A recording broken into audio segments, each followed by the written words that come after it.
আসসালামু আলাইকুম। আমি মোহাম্মদ রাকিবুল ইসলাম।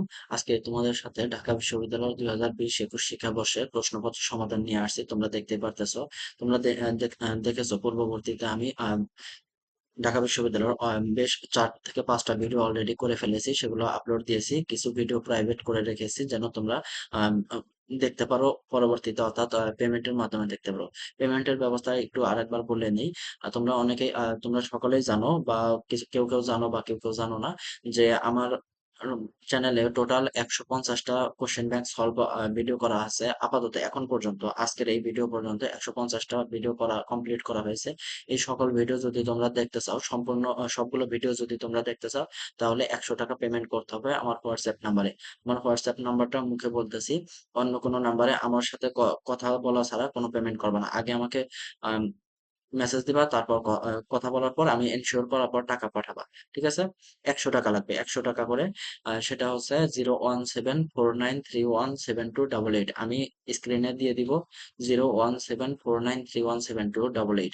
অর্থাৎ এই নাম্বারে তোমরা হোয়াটসঅ্যাপ করবে, আমার সাথে সরাসরি কথা বলবে। তারপর আমি তোমাদের কিভাবে কি করতে হবে সেটা বলে দেওয়ার পর তোমরা টাকা পাঠাবে এবং সবগুলো ভিডিও দেখতে পারবে। পরবর্তীতে এই ১৫০টা তো ভিডিও আছে। পরবর্তীতে আরো অনেক ভিডিও পাবা তোমরা দেখতে। আর সবথেকে বড় কথা হচ্ছে ইউটিউবে কিছু ৪০টা ৫০টা ভিডিও আমি ফ্রি দিয়েছি। তবে এই মানে এই না যে সবগুলো ভিডিও ফ্রি দেওয়া হবে। আ তোমাদের যদি ভিডিওগুলো ভালো লাগে, ইউটিউবের ভিডিওগুলো বন্ধুদের সাথে শেয়ার করতে পারো। চলো আমরা আর অতিরিক্ত কথা বাড়াবো না। আমরা কোশ্চেন সলভে শুরু করে দেই। দেখো, প্রথমেই আমরা শুরু করবো হচ্ছে পদার্থবিজ্ঞান। পদার্থবিজ্ঞান ১৫টা এমসিকিউ আছে। এই ১৫টা এমসিকিউ দিয়ে শুরু করব। তারপরে এখানে আমি রিটেন কোশ্চেনও সমাধান করে দেখাবো। ১ নম্বর কোশ্চেনটা কি বলছে, এ এর মান কত হলে ভেক্টর এ এবং ভেক্টর বি পরস্পর লম্ব হবে। ঠিক আছে? দেখো, দুটা ভেক্টর লম্ব তখনই হবে যখন এদের ডট গুণফল সমান শূন্য হবে, অর্থাৎ ভেক্টর এ এবং ভেক্টর বি ডট গুণফল শূন্য হবে। তাহলে আমরা ডট গুণফল করি, অর্থাৎ আই এর সাথে আই, জে এর সাথে জে এবং এর সাথে কে গুণ করতে হবে। তাহলে 2 আই এর সাথে আই, অর্থাৎ হচ্ছে 2 এ প্লাস 2 মাইনাস 1 অর্থাৎ বি ভেক্টরের কোনো আহ, কে কে নাই, অর্থাৎ কে ক্যাপ নাই। তাহলে এটা সমান আমাদের 0 হবে। তাহলে এ সমান এখানে আমাদের উত্তর আসে হচ্ছে -1। এটুকু উত্তর। ২ নম্বর প্রশ্নটা বলছে, কত বেগে, কি বলছে খেয়াল করো, কত বেগে চললে একটি রকেটের গতিশীল দৈর্ঘ্য এর নির্চল দৈর্ঘ্যের অর্ধেক হবে। আচ্ছা, কত বেগ, তার মানে আমাদের ভি বের করতে বলছে। এটা আমাদের ভি সমান হোয়াট। এখন বলছে রকেটের গতিশীল দৈর্ঘ্য, অর্থাৎ এল সমান নিশ্চল দৈর্ঘ্যের অর্ধেক, অর্থাৎ এল সমান এল নট ডিভাইডেড বাই 2। তাহলে আমরা সূত্র কি জানি, এল সমান জানি হচ্ছে L not into root over 1 - V square by C square. ঠিক আছে? V square divided by C square. তাহলে এল সমান আমরা জানি হচ্ছে এল নট ডিভাইডেড বাই 2 সমান হচ্ছে L not into 1 - V square by C square. তাহলে এই এল নট আর এল নট বাদ গেলে পারে, আর উভয় পক্ষকে স্কোয়ার করে দিলে 1/4 সমান 1 - V square divided by C square থাকে। তাহলে এখান থেকে আমরা যদি ক্যালকুলেশন করি, তাহলে V square by C square সমান 1 - 1/4। এটা সমান হয় হচ্ছে আমাদের 3/4। ঠিক আছে? অর্থাৎ ভি সমান হচ্ছে 3/4 ইন্টু সি স্কোয়ার। এখন এর উপর রুট করে দিলে পরে এটা সি স্কোয়ার বাদ যায়, সি স্কোয়ার দিলাম। এখন √3 ডিভাইডেড বাই 2 ইন্টু সি, এটা আমাদের সঠিক উত্তর হবে। দেখো, এটা আছে খ নাম্বার অপশনে। ৩ নাম্বার প্রশ্নটা খেয়াল করো। ৩ নাম্বার প্রশ্নটা বলা হয়েছে, একটি এম ভরের বস্তু একটি এম ভরের বস্তু ঘর্ষণহীন একটি তলে ভি বেগে চলার সময় একটি স্প্রিং এর সাথে ধাক্কা লেগে স্প্রিংটিকে সংকুচিত করে। মনে করো এই একটা বস্তু এম চলতেছে, চলতে চলতে এখানে একটা স্প্রিং পাইছি, স্প্রিং কে ধাক্কা লেগে স্প্রিং কে সংকুচিত করছে। বুঝতে পারছো? সংকুচিত করছে। কতটুকু সংকুচিত করছে? এক্স পরিমাণ সংকুচিত করছে। এখন এই স্প্রিং বলটার বা বস্তুটার বেগ কত ছিল? বস্তুটার বেগ ছিল হচ্ছে ভি। ঠিক আছে? এখন কতটুকু সংকুচিত হবে, অর্থাৎ এক্স এর মান আমাদের জানতে চাইছে। আমরা দেখো, আমার যেহেতু বস্তুটা চলতেছিল, এমভরের বস্তুটা চলতেছিল, তাহলে এটা একটা গতিশক্তি আছে। তাহলে গতিশক্তি সমান আমরা কি লিখতে পারি? Half M V square. ঠিক আছে? আর এই বস্তুটা যেহেতু আমাদের সংকুচিত হয়ে গেছে, তার মানে এটা একটা সঞ্চিত শক্তি, শক্তি সঞ্চয় করছে, তাই না? এখন কতটুকু শক্তি সঞ্চয় করবে, এইখান থেকে এই যতটুকু শক্তি নিয়ে একে ধাক্কা দিবে, অর্থাৎ গতিশক্তি নিয়ে ধাক্কা দিবে, স্প্রিংটা ততটুকু শক্তি সঞ্চিত করবে। তাহলে আমরা লিখতে পারি সঞ্চিত শক্তি হাফ কে এক্স স্কোয়ার সমান হচ্ছে হাফ এম বি স্কোয়ার, অর্থাৎ যতটুকু শক্তি দিয়ে ধাক্কা দিবে ততটুকু সঞ্চয় শক্তি সঞ্চয় করবে স্প্রিংটি। তাহলে এই দুটো সমান হবে, তাহলে হাফ হাফ বাদ গেল। আমাদের বের করতে বলছে এক্স, তাহলে এক্স স্কোয়ার সমান হচ্ছে M B square divided by K. ঠিক আছে, এখন অতএব এক্স এর মান বের করতে গেলে এটার উপর রুট করে দিলে পারে root over M by K into V. ঠিক আছে, এটা হবে সঠিক উত্তর। 5 নম্বর প্রশ্নটা খেয়াল করো। 5 নম্বর প্রশ্নটা বলছে হচ্ছে এখানে অভিকর্ষীয় ত্বরণ জি বনাম পৃথিবীর পৃষ্ঠ হতে গভীরতা এইচ এর লেখচিত্র। দেখো একদম সরাসরি বলে দেই, এটা হচ্ছে আমাদের মনে করো একটা গ্রাফ চিত্রের মাধ্যমে এটা শিখে নাও। অভিকর্ষজ ত্বরণ মূলত গ্রাফটা হয়েছে এইরকম, এরকম হচ্ছে গ্রাফটা হয়, এটা হচ্ছে কার অভ্যন্তরে পৃথিবীর গভীরে। জাস্ট আমি লিখে দেই পৃথিবীর গভীর, আর এটা হচ্ছে পৃথিবীর বাইরে, অর্থাৎ হচ্ছে আমাদের পৃথিবী মনে করো একটা গোলাকার বস্তু না, এই গোলাকার বস্তু, পৃথিবী একটা গোলাকার বস্তু। এইখান থেকে ভিতরের দিকে গেলে পরে জির মান হচ্ছে আমাদের সরলরেখা গঠন করে। আর যদি এইখান থেকে কোনো বস্তু উপরের দিকে যায় তাহলে এটা হচ্ছে বক্রপথ গঠন করে। ঠিক আছে, তাহলে আমাদের সঠিক উত্তর কি হবে? জি না, গ নাম্বারটা উত্তর হবে। ঠিক আছে, কারণ এখানে পৃথিবীর অভ্যন্তরের কথাটা বলছে। দেখো গভীরতা, গভীরতা এইচ, তার মানে গ নাম্বার উত্তরটা হবে।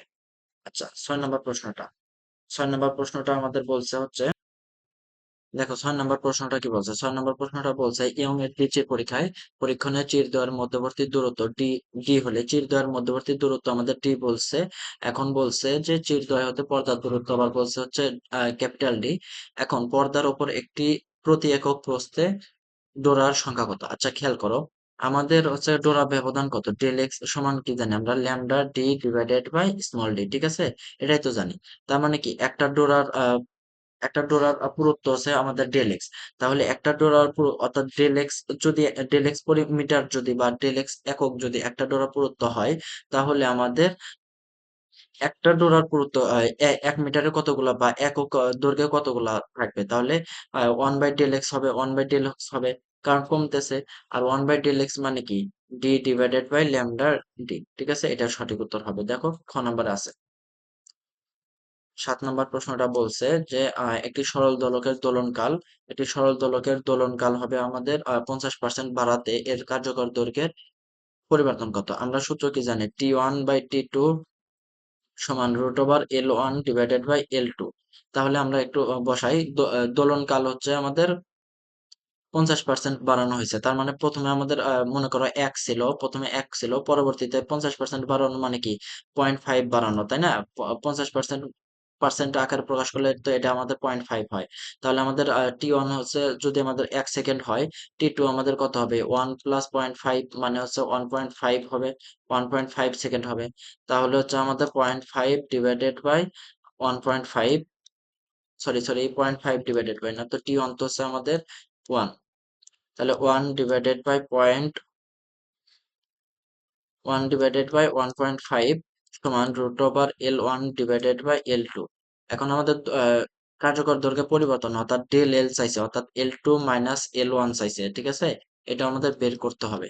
এখন আমরা উভয় পক্ষকে স্কোয়ার করে দিলে পারে 1/2 1.5 মানে হচ্ছে মনে করো তোমার দশমিক নয় 15কে স্কোয়ার করলে কি হয়? 225। তাহলে এখানে দশমিক আসছিল, তাহলে এই যে একবার পর দশমিক দিয়ে দিলাম, তাহলে এটা কত হবে? স্কোয়ার করলে 2.25 হবে, সমান L1/L2। ঠিক আছে, L1/L2, তাহলে আমাদের L2 সমান কত হলো? L2 সমান হচ্ছে 2.25 L1। ঠিক আছে, এখন আমাদের ডিফারেন্স আমি একবার ডিরেক্ট এখানে বিয়োগ করে দিলাম, অর্থাৎ ডিফারেন্স L2 টা হচ্ছে আমাদের এটা থেকে আমরা L1 বিয়োগ করে দিলাম, তাহলে কত হয়? 1.25 L1, 1.25 L1। তাহলে এটাকে আমরা যদি পার্সেন্টে প্রকাশ করি তাহলে কি 100 দ্বারা গুণ করলে পারে আমাদের কত হয়? 125। ঠিক আছে, 125, তাহলে 125% উত্তর হবে।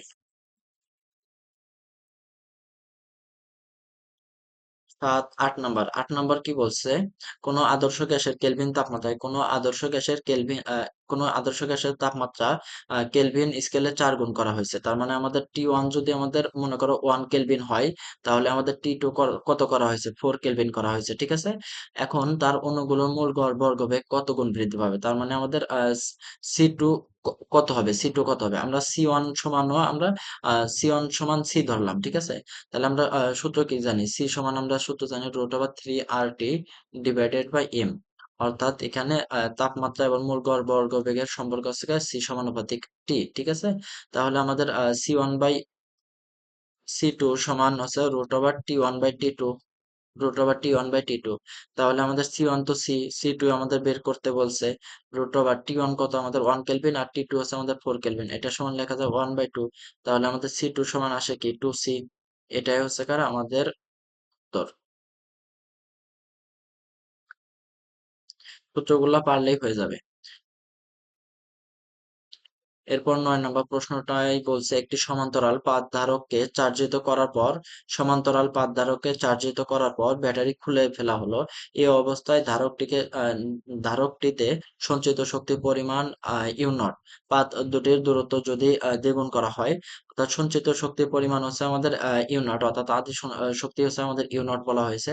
পাত দুটির দূরত্ব যদি দ্বিগুণ করা হয়, দূরত্ব দ্বিগুণ করা মানে কি পূর্বে ডি ওয়ান যদি ডি হয়, তাহলে ডি টু সমান কত? আমাদের ডি টু সমান হবে হচ্ছে আমাদের টু ডি, টু ডি হবে। তবে ধারকের সঞ্চিত শক্তি কত গুণ হবে? ধারকের সঞ্চিত শক্তি কত হবে? ইউ টু সমান কত হবে? ঠিক আছে, আমাদের ইউ ওয়ান সমান আমাদের ইউ নট দেওয়া আছে। এখন আমরা ইউ এর সঞ্চিত শক্তি ইউ সমান আমরা কি জানি? Q square divided by two C, ঠিক আছে?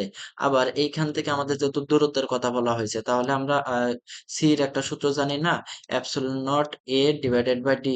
যেহেতু দূরত্বের সম্পর্কের কথা বলা হয়েছে, এটা বসাতে পারি, এটা বসাতে পারি। তাহলে আমাদের টু সির পরিবর্তে আমরা two into epsilon nought A into D এটা লেখা যায়। তাহলে আমাদের ইউ সমানুপাতিক ডি আসতেছে কিন্তু, তাই না? এটাই আমাদের সমানুপাতিক অংশে এটা আসতেছে।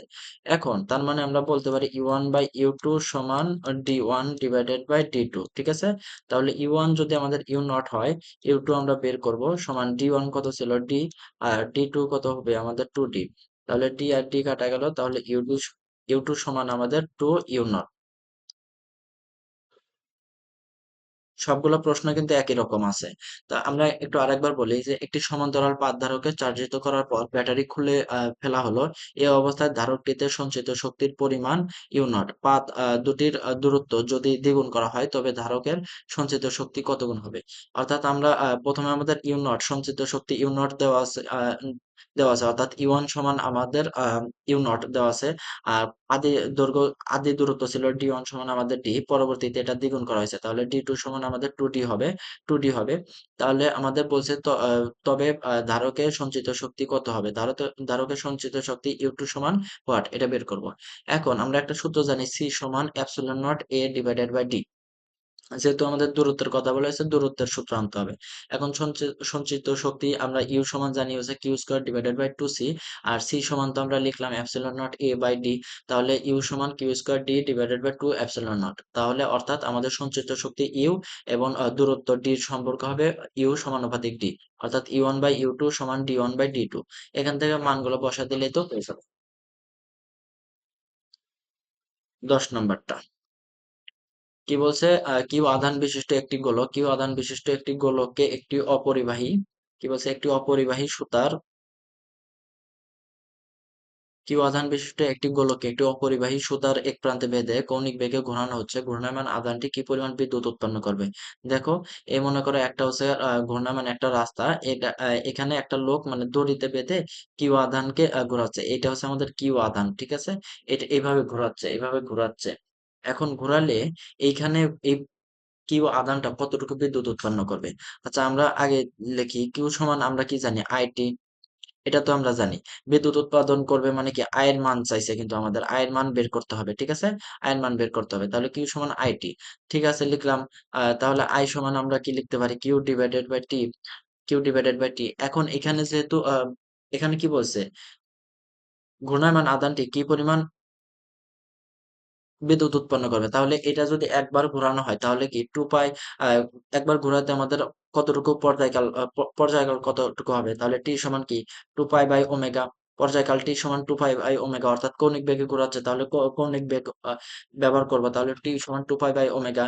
তাহলে আমরা আই সমান লিখতে পারি Q divided by two pi into omega, অর্থাৎ Q omega divided by 2 pi, অর্থাৎ এখানে জাস্ট আমরা মান বসাই দিছি। অর্থাৎ আমরা আরেকবার বলতেছি, কোনো একটা কিউ আধানের বস্তুকে আমরা এভাবে বৃত্তাকার পথে ঘোরাচ্ছি, বৃত্তাকার পথে ঘোরাচ্ছি, ঠিক আছে?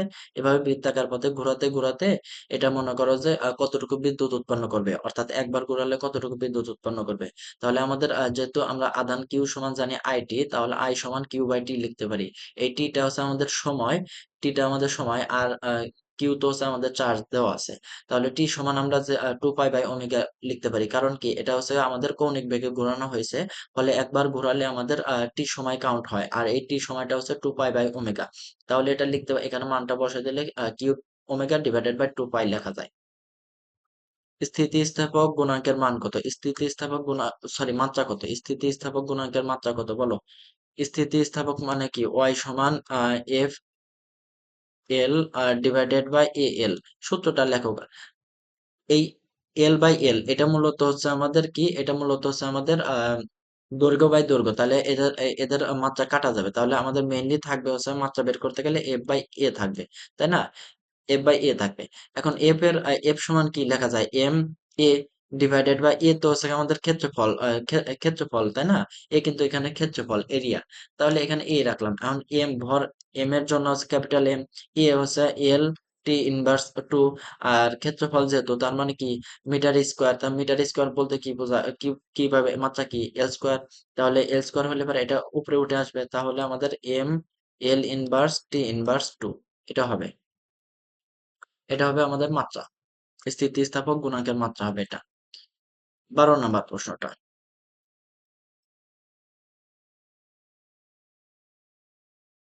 এখানে বলছে এখানে মূলত একটা বিক্রিয়া দেওয়া আছে। এই বিক্রিয়ার বিক্রিয়াটিতে অনুপস্থিত কণাগুটি আগে প্রথমে একটু দেখে নাও। যদি 1/1 হয় তাহলে সেটা হবে আমাদের প্রোটন, আর যদি 10 হয় তাহলে সেটা আমাদের নিউট্রন হবে, আর যদি 0-1 হয় তাহলে সেটা আমাদের বিটা হবে, ঠিক আছে? এটা হবে। এখন আমাদের এখানে মানে নিচে নিচে এবং উপরে উপরে যোগ করবো, তাহলে আমাদের বাম পক্ষ এবং ডান পক্ষ লিখবো। তাহলে 13+2 সমান 14, অর্থাৎ এই যে নিচে যেগুলো আছে 13 আর 2 যোগ করলে 14, যোগ করলে 15, এখানে আছে 14, তাহলে এই পাশে আরো কিছু একটা থাকবে, তাহলে আর কত বাদ আছে? মনে করো এক্স বাদ আছে। তাহলে এক্স এর মান কত? এক্স এর মান আমাদের 1 হয়, ঠিক আছে? এটা কি আমাদের নিচে। এখন উপরের অংশটা যোগ করি, তাহলে আমাদের এই যে 27 আর 4 যোগ করলে কত হয়? 31। এখানে আছে কত? 30। তাহলে আমার বাদ আছে কত? তাহলে একটু লিখি। 27 যোগ 4 সমান 30 যোগ ওয়াই। তাহলে ওয়াই এর মান পাবো হচ্ছে আমাদের কত? ওয়াই এর মান পাবো 1। তার মানে উপরে 1 নিচে 1, তাহলে এটা কি হবে? এই যে হাইড্রোজেন, অর্থাৎ প্রোটন হবে, তাই না? প্রোটন হবে উত্তরটা। ও আরেকটা হচ্ছে কার 2-4 থাকলে পরে সেটা হচ্ছে আমাদের আলফা কণা, ঠিক আছে? এই যে এই সিরিয়ালে লিখে নাও, 2-4 থাকলে সেটা আমাদের আলফা কণা হয়। 13 নম্বর প্রশ্নটা বেশ সহজে করা যায়, এটা দেখে ভয় পাওয়ার কোনো কারণ নাই, এটা খুবই সহজ।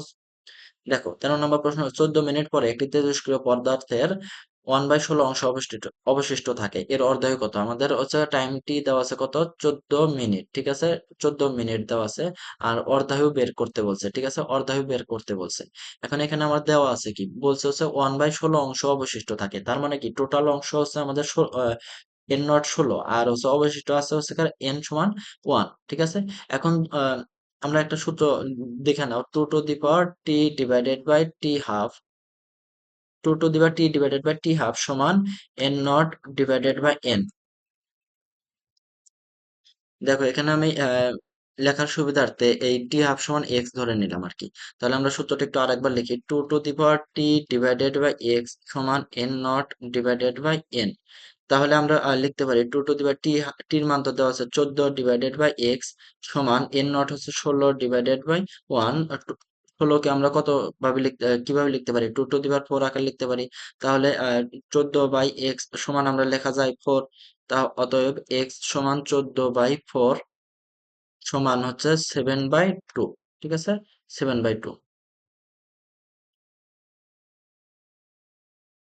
14 নম্বর প্রশ্নটা খুবই সহজে করা যায়, সলভ করা যায়। এটা ডিটেইলস এখানে দেখানো সম্ভব না এখন।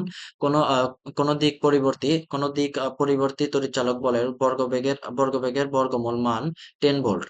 তড়িৎচালক বলের শীর্ষ মান কত? শীর্ষ মান বের করতে হলে যে তড়িৎচালক বলের বর- গড় বর্গের বর্গমূল দেওয়া আছে তার সাথে তুমি √2 গুণ করে দিবা। √2 গুণ করে দিবা। যা আছে সেটার সাথে √2 গুণ করে দিবা। √2 গুণ করলে কত হয়? √2 এর মান এটা মুখস্থ রাখবা 1.41। ঠিক আছে? তাহলে এটা গুণ করলে এবার হচ্ছে আমাদের অবশ্যই 10-এর চেয়ে বেশি হবে, আর 10-এর চেয়ে বেশি একটাই অপশন আছে 14.14, তাহলে এটাই উত্তর হবে। ঠিক আছে? আর যদি 10-এর উপরে একাধিক অপশন থাকে তাহলে গুণ করে নিতে হবে। কোন ত্রুটি দূরীকরণে উত্তর লেন্স ব্যবহার করা হয়? বলো, উত্তর লেন্স ব্যবহার করার জন্য হচ্ছে কার আমাদের দূর ত্রুটি, অর্থাৎ আমি দূরের বস্তুটা দেখতে পারি না, কাছের বস্তু ভালো দেখতে পারি, সেক্ষেত্রে আমাদের উত্তর লেন্স ব্যবহার করতে হবে। কিন্তু আমি কাছের বস্তু ভালোভাবে দেখতে পারি না, কিন্তু দূরের বস্তু ভালোভাবে দেখতে পারি, তবে সেটা আমাদের অবতল লেন্স ব্যবহার করতে হবে। আচ্ছা, ঠিক আছে। ফিজিক্স আমাদের রিটেন কোশ্চেনে আসো। রিটেন কোশ্চেনে আমাদের বলছে, প্রথম কোশ্চেনটা বলছে একজন পথে ভি বেগে ভ্রমণ করছে। সাইকেলের চাকা ও পথের মধ্যকার সাইকেলের মধ্যকার চাকা ও পথের মধ্যকার স্থিতি ঘর্ষণ গুণাঙ্ক মিউ এস সমান কত দেওয়া আছে? আমাদের 0.5 দেওয়া আছে। ঠিক আছে? মিউ এস সমান 0.5 দেওয়া আছে। এখন সাইকেলের উপর ক্রিয়ারত বল সময়ের মান কত? মানে এখানে কি কি বল কাজ করতেছে এটা একটু প্রথম উত্তর দিয়ে নেই। সাইকেলের উপর মূলত হচ্ছে কেন্দ্রমুখী বল এবং ঊর্ধ্বমুখী বল কাজ করতেছে, অবিলম্ব বল কাজ করতেছে। অর্থাৎ কেন্দ্রমুখী বল, মনে করে এই সাইকেল টা এইভাবে বাঁকা পথে চলতেছে, এখানে এই যে কেন্দ্র থেকে একটা বলে একে টানতেছে। ঠিক আছে? টানতেছে কেন্দ্র থেকে কি একটা বলে টানতেছে, আর এই সাইকেলটা উলম্ব বরাবর একটা বল কাজ করতেছে। যেমন তার ওজনটা কি নিচ বরাবর কাজ করতেছে না, ওজন সবসময় ভূমি বরাবর কাজ করে, অর্থাৎ এটা এক ধরনের উলম্ব বরাবর। ঠিক আছে? মানে অয়ক্ষ বোঝাইছে, অয়ক্ষ বরাবর কাজ করতেছে। ঠিক আছে? এখন যদি বেগ ভি সমান হচ্ছে 10 মিটার পার সেকেন্ড হয়, তাহলে তবে সর্বনিম্ন কত ব্যাসার্ধের বৃত্তাকার পথে আরোহীটি ভ্রমণ করতে পারবে? অর্থাৎ তার বক্রপথ কত হতে হবে? ঠিক আছে? ব্যাসার্ধ কত হতে হবে? আমরা এটা সূত্র কি জানি? আমরা সূত্র জানি ভি স্কোয়ার সমান হচ্ছে মিউ আর জি, এটা একটা সূত্র জানি। তাহলে এখান থেকে আমরা আর এর মান বের করতে পারবো। তাহলে আর সমান হচ্ছে V square divided by mu G. ঠিক আছে? তাহলে ভি স্কোয়ার সমান আমরা কি লিখতে পারি? 10 স্কোয়ার ডিভাইডেড বাই মিউ কত? মিউ হচ্ছে 0.5 বা 1/2 লিখলাম, আর জির মান আমরা 10 ধরবো। তাহলে এটা দ্বারা ভাগ করলে কত হয়? 5 হয়। আর 10 স্কোয়ার মানে হচ্ছে 100, 100 ডিভাইডেড বাই 5 সমান হচ্ছে আমাদের 20। ঠিক আছে? 20 হবে। তাহলে এখন বলতে পারো যে জির মান 10 ধরবো, 10 ধরবো না 9.8 ধরবো? 10 ধরাই বেটার হবে, কারণ এখানে তোমার এত সময় না যে ক্যালকুলেশন করে করে বের করতে পারবে। আর 10 ধরলে পারে তারা মার্ক দিয়ে দিবে।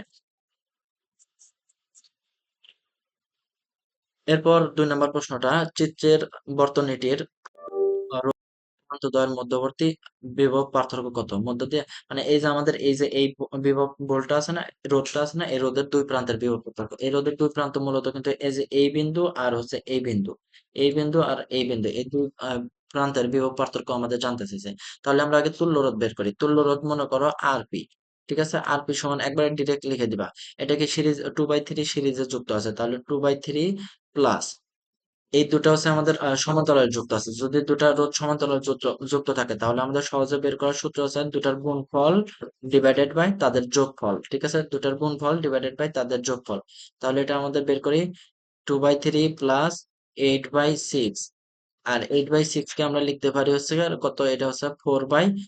তাহলে এটা যদি আমরা লসাগু করে দেই তাহলে 2 প্লাস 4, অর্থাৎ এখানে আমাদের 2 হয়। এইভাবে লাইন স্কিপ করতে পারো, কোনো সমস্যা নাই। যত সহজে করতে পারো তত লাভ, কারণ ওখানে জায়গা ছোট দেওয়া থাকে। আর সবচেয়ে বড় কথা, তোমার সময় বাঁচাতে হবে। তাহলে আমাদের এত ওহম, তবে একক ব্যবহার করতে হবে, একক ব্যবহার না করলে আবার নাম্বার কাটতে পারে। তাহলে আমাদের তুল্য রোধ 2 ওহম বের করলাম। এখন যদি তুল্য রোধ 2 ওহম হয় এবং তড়িৎ চালক শক্তি 2 ভোল্ট দেওয়া থাকে, তাহলে আমাদের তড়িৎ প্রবাহ বের করতে পারবো। বর্তনীর তড়িৎ প্রবাহ আই হচ্ছে আমাদের ভি ডিভাইডেড বাই আর। তাহলে ভি সমান হচ্ছে 2 ভোল্ট, 2 ভোল্ট ডিভাইডেড বাই আর হচ্ছে আমাদের 2 সমান হচ্ছে আমাদের 1 অ্যাম্পিয়ার। ঠিক আছে? এটা আমাদের বর্তনীর তড়িৎ প্রবাহ। এখন এই বিন্দুতে যদি আমরা এই দুই বিন্দুর যদি আমরা বিভব পার্থক্য বের করতে চাই, তার মানে ভি অফ ই কিউব দ্বারা প্রকাশ করলাম। তাহলে এটা আমাদের কি করতে হবে, আই আর ডিভাইডেড বাই, এখানে তো বি সমান কি জানি, বি সমান হচ্ছে আমরা কি জানি আই আর, তাহলে আই ইন্টু আর, আর কি এই যে এই দুই প্রান্তের বিভব বের করবো, তাহলে এই দুই দুই রোধের আমাদের তুল্য রোধ বের করতে হবে। তাহলে আর ই কিউ সমান হচ্ছে আই হচ্ছে ওয়ান, এই দুটা রোধের তুল্য রোধ হচ্ছে 4 গুণন 2 ডিভাইডেড বাই এই দুটা রোধের যোগফল সমান কত হয়, এখানে হচ্ছে আমাদের 8/6, 8/6 অর্থাৎ 4/3 হবে, ঠিক আছে, এটাই উত্তর। আমি আরেকবার বলতেছি, যদি বলছেন নিচের বর্তনীটির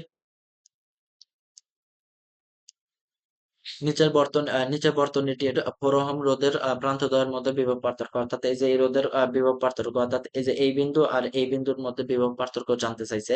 এখন আমরা যেহেতু দুটা বর্তনীটা তড়িৎ প্রবাহের তুল্য রোধ বের করো, তুল্য রোধ হচ্ছে 2/3, এটা শ্রেণীতে আছে তাই যোগ করে নিলাম, প্লাস বাকি দুটা রোধ সমান্তরাল আছে, তাহলে এদের সমান্তরাল রোধের, দুটা সমান্তরাল রোধের তুল্য রোধ বের করার নিয়ম আছে দুটার গুণফল ডিভাইডেড বাই তাদের যোগফল, তাহলে 4 × 2 ডিভাইডেড বাই 4 + 2, এটা সমান আমরা পাইলাম 2 ওহম। এখন তড়িৎ প্রবাহ I সমান V বাই RP সমান 2/2 সমান 1 অ্যাম্পিয়ার আসলো। এখন আমাদের বিভব পার্থক্য ভি সমান আই আর, তাহলে আর আই তো আমরা জানি 1 অ্যাম্পিয়ার, আর হচ্ছে কি আমাদের এই যে এই দুই প্রান্তের রোধের তুল্য রোধ, তাহলে 2 আর 4 এর সমান্তরালে আছে, এদের তুল্য রোধ হবে এদের দুই প্রান্তের গুণফল ডিভাইডেড, দুই রোধের গুণফল ডিভাইডেড বাই এদের যোগফল, অর্থাৎ 4/3 উত্তর আসলো। 3 নাম্বার প্রশ্নটাও বেশ সহজ, প্রত্যেকটা প্রশ্ন সহজ করছে দেখতেছি, এগুলো প্রশ্ন সহজই ছিল। একটি কার্নো ইঞ্জিন T1 সমান 900 কেলভিন দেওয়া আছে এবং T2 সমান হচ্ছে 300 কেলভিন তাপমাত্রার মধ্যে কার্যরত। ইঞ্জিনটির প্রতি ইঞ্জিনটির ইঞ্জিনটি প্রতি একক প্রতি চক্রে 0.25 সেকেন্ড সময়ে 1200 জুল, ডাব্লিউ সমান আমাদের কত দেওয়া আছে, 1200 জুল। দেখো আমাদের কি দেওয়া আছে, কাজ করে কতটুকু, 1200 জুল। এখন উচ্চ তাপমাত্রায় ধারক থেকে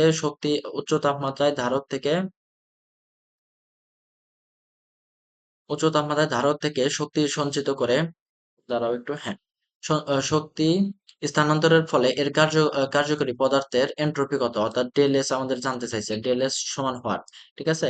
তাহলে আমরা একটা সূত্র জানি হচ্ছে এটা সমান হচ্ছে 1 - T2 ডিভাইডেড বাই T1, ঠিক আছে, 1 / T2 - T1, এটা সমান আমরা লিখতে পারি 1 - T2 মান কত, অর্থাৎ হচ্ছে 300 ডিভাইডেড বাই 900, তার মানে এটা সমান আমরা লিখতে পারি হচ্ছে 1/3, তাই না, 1/3, অর্থাৎ 1 থেকে বিয়োগ করলে আমাদের 2/3 হলো, এটা হচ্ছে আমাদের ইটা। এখন এই ইটা সমান আমরা লেখা যায় হচ্ছে W/Q1, ঠিক আছে, W/Q1। এখন W/Q1 কেন দরকার, আমাদের ডিএস এর সূত্র হচ্ছে Q1/T1, ঠিক আছে, ডিএস এর সূত্র হচ্ছে Q1/T1, এটা হচ্ছে আমাদের সূত্র ডিএস এর সূত্র। এখন অর্থাৎ আমাদের তো T1 আছেই, এখন আমাদের দরকার শুধু হচ্ছে Q1, তাহলে আমরা এটা সমান লিখতে পারি হচ্ছে, হ্যাঁ, এটা সমান আমরা লিখতে পারি ইটা, অর্থাৎ ইটা সমান হচ্ছে আমাদের 2/3, ঠিক আছে। এখন এখান থেকে আমরা W1 এর মান তো দেওয়া আছে, ডাব্লুর মান দেওয়া আছে, তাহলে Q1 সমান হচ্ছে 3/2 ইন্টু ডাব্লু, ডাব্লু হচ্ছে 1200, তাহলে ভাগ করলে পরে 600, 3 × 6 = 1800 জুল আসে, ঠিক আছে, 1800 জুল আছে Q1 এর মান। অতএব ডিএস এন্ট্রপি পরিবর্তন, ডিএস সমান হচ্ছে Q1/T1, অর্থাৎ 1800 ডিভাইডেড বাই T1, T1 হচ্ছে আমাদের 900, অর্থাৎ 2 জুল/কেলভিন, এটা কিন্তু দিতে হবে কারণ এটা হচ্ছে আমাদের একক, একক না দিলে আবার নাম্বার কাটিয়ে দিতে পারে 1 নাম্বার, তাহলে এটা হচ্ছে সঠিক উত্তর হয়ে গেল। 4 নাম্বার প্রশ্নটা, 4 নাম্বার প্রশ্নটা বলছে যে একটি উত্তল লেন্সের ফোকাস দূরত্ব দেওয়া আছে কত, 10 সেন্টিমিটার, ফোকাস দূরত্ব মানে ইউ দেওয়া আছে হচ্ছে আমাদের 10 সেন্টিমিটার, 10 সেন্টিমিটার দেওয়া আছে, লেন্সের বাম পাশে 30 সেন্টিমিটার দূরে একটি বস্তু রাখা হলো। এখন হচ্ছে আমাদের হচ্ছে ফোকাস দূরত্ব দেওয়া আছে হচ্ছে আমাদের, সরি, ফোকাস দেওয়া আছে 10 সেন্টিমিটার, আর হচ্ছে বাম পাশে হচ্ছে 30 সেন্টিমিটার দূরে একটি বস্তু রাখা হলো, অর্থাৎ ইউ সমান হচ্ছে 30 সেন্টিমিটার, ঠিক আছে। আমাদের বলছে তাহলে বস্তুটির অবস্থান ভি সমান কত হবে, প্রতিবিম্বের অবস্থান। আমরা সূত্র কি জানি, 1/U প্লাস 1/V সমান 1/F, ঠিক আছে। এখন আমরা বের করব, এটা হচ্ছে আমাদের 1/U, আমরা কি বের করব, ভির মানটা বের করব, তাহলে 1/V সমান আছে 1/F, অর্থাৎ 1/10 - 1/30, এটা সমান পাই হচ্ছে 30 - 10 / 300, ঠিক আছে। অর্থাৎ আমি এই দুটা আড়াআড়ি গুণ করে দিছি। তাহলে এটা আমাদের কত হয়, 20/300। 20/300 সমান হচ্ছে আমাদের, শূন্য শূন্য কাটলাম, তাহলে 1/15 থাকলো, ঠিক আছে। অর্থাৎ ভি সমান কত পাবো, ভি সমান আমাদের 15 সেন্টিমিটার পাবো, ঠিক আছে। অর্থাৎ প্রতিবিম্বের অবস্থান 15 সেন্টিমিটার, কিন্তু এটা কি আমাদের প্রকৃত অবস্থান। প্রকৃতি হবে হচ্ছে আমাদের কি, বাস্তব। কারণ কি, এটা প্লাস মান আসছে, প্লাস আসলে পরে বাস্তব, আর মাইনাস আসলে আসলে সেটা আমাদের অবাস্তব মান হবে, ঠিক আছে। প্রকৃতি হবে অবাস্তব। এখন বিবর্ধন চাইছে, বিবর্ধন এম সমান হচ্ছে আমাদের -u/v। বিবর্ধন সরি বিবর্ধন এম সমান হচ্ছে -v/u। তাহলে হচ্ছে মাইনাস ভি কত, ভি হচ্ছে আমাদের 15 / ইউ কত, ইউ হচ্ছে আমাদের 30, অর্থাৎ -0.5, মাইনাস সমান -0.5। এটা হচ্ছে আমাদের বিবর্ধন। আমাদের পদার্থ অংশটা সম্পূর্ণ শেষ হয়ে গেল। এবার আমরা রসায়ন অংশটা ধরবো। রসায়ন অংশটা প্রথমে বলছে, প্রথম প্রশ্নটা একটু খেয়াল করো। প্রথম প্রশ্নটা বলছে হচ্ছে সোডিয়াম ক্লোরাইড এর সাথে পানি যোগ করলে কোনটি ঘটে। একবারে সহজ একটা প্রশ্ন, অর্থাৎ সোডিয়াম ক্লোরাইডকে আমাদের হাইড্রোলাইসিস করা হয়েছে। হাইড্রোলাইসিস, হাইড্রোলাইসিস হাইড্রোলাইসিস প্রক্রিয়ায় মেশানো হয়েছে। তাহলে সোডিয়াম ক্লোরাইড যদি হাইড্রোলাইসিস করা হয়, তাহলে এটা আমাদের সোডিয়াম প্লাস জলীয় অবস্থায় পরিণত হবে, এবং ক্লোরাইড আয়ন জলীয় অবস্থায় পরিণত হবে, ঠিক আছে। খেয়াল করো 3 নম্বর প্রশ্নটা, নিম্নের বিক্রিয়াগুলো হতে কার্বনের গণনাকৃত দহন তাপ বের করো। কার্বনের গণনাকৃত দহন তাপ, এটা একটু কঠিন প্রশ্ন মনে হতে পারে, কিন্তু কঠিন না এটা। আমি একটু ব্যাখ্যা করে বোঝানোর চেষ্টা করতেছি। দেখো, কার্বন আর হচ্ছে গিয়ে হাফ অক্সিজেন, হাফ মোল অক্সিজেন বিক্রিয়া করে আমাদের কি তৈরি করলো, কার্বন মনোক্সাইড। আর এটা ধরো আমরা 1 নম্বর সমীকরণ দিলাম। এটা ডেল এইচ হচ্ছে আমাদের, ডেল এইচ সমান কি, 111। আর পরে 2 নম্বরটা আছে হচ্ছে কার্বন মনোক্সাইড আর হচ্ছে হাফ অক্সিজেন, এরা বিক্রিয়া করে কি তৈরি করলো, কার্বন ডাইঅক্সাইড। এদের আমরা 2 নম্বর সমীকরণ দিলাম, আর এদের ডেল এইচ হচ্ছে আমাদের -283 কিলোজুল পার মোল, ঠিক আছে। এখন আমাদের বলছে কার্বনের গণনাকৃত দহন তাপ মানে চাইছে। তার মানে আমরা একটু বের করি। এখন আমরা 1 আর 2 যদি যোগ করে দিই, 1 নম্বর আর 2 নম্বর যোগ করে দিলাম, তাহলে বাম পক্ষ যোগ আর ডান পক্ষ যোগ হবে। তাহলে carbon plus half oxygen, half মোল oxygen plus carbon monoxide plus half মোল অক্সিজেন, একদম ডিটেলস দেখাচ্ছি, কারণ এগুলো ডিটেলস না দেখালে বুঝতে পারবে না পরে। পরে হচ্ছে ডান পক্ষে যোগ করবো carbon monoxide plus carbon dioxide, ঠিক আছে। এই কার্বন মনোক্সাইড আর এই কার্বন মনোক্সাইড বাদ গেল। তারপর এখানে হাফ মোল অক্সিজেন মিলে 1 মোল অক্সিজেন হলো, অর্থাৎ কার্বন প্লাস অক্সিজেন সমান কি আসলো আমাদের, কার্বন ডাইঅক্সাইড। এটা দহন তাপ। তাহলে আমরা এই বিক্রিয়া দুটা যদি যোগ করি, তাহলে আমরা এই ডেল এইচ ও যোগ করবো। তাহলে ডেল এইচ সমান কি, ডেল এইচ সমান হচ্ছে দুটা যোগ করলে কত হয়, -111 -283। তাহলে 493, 493 -394 হবে, ঠিক আছে। -394 কিলোজুল পার মোল, 3 নম্বরটা।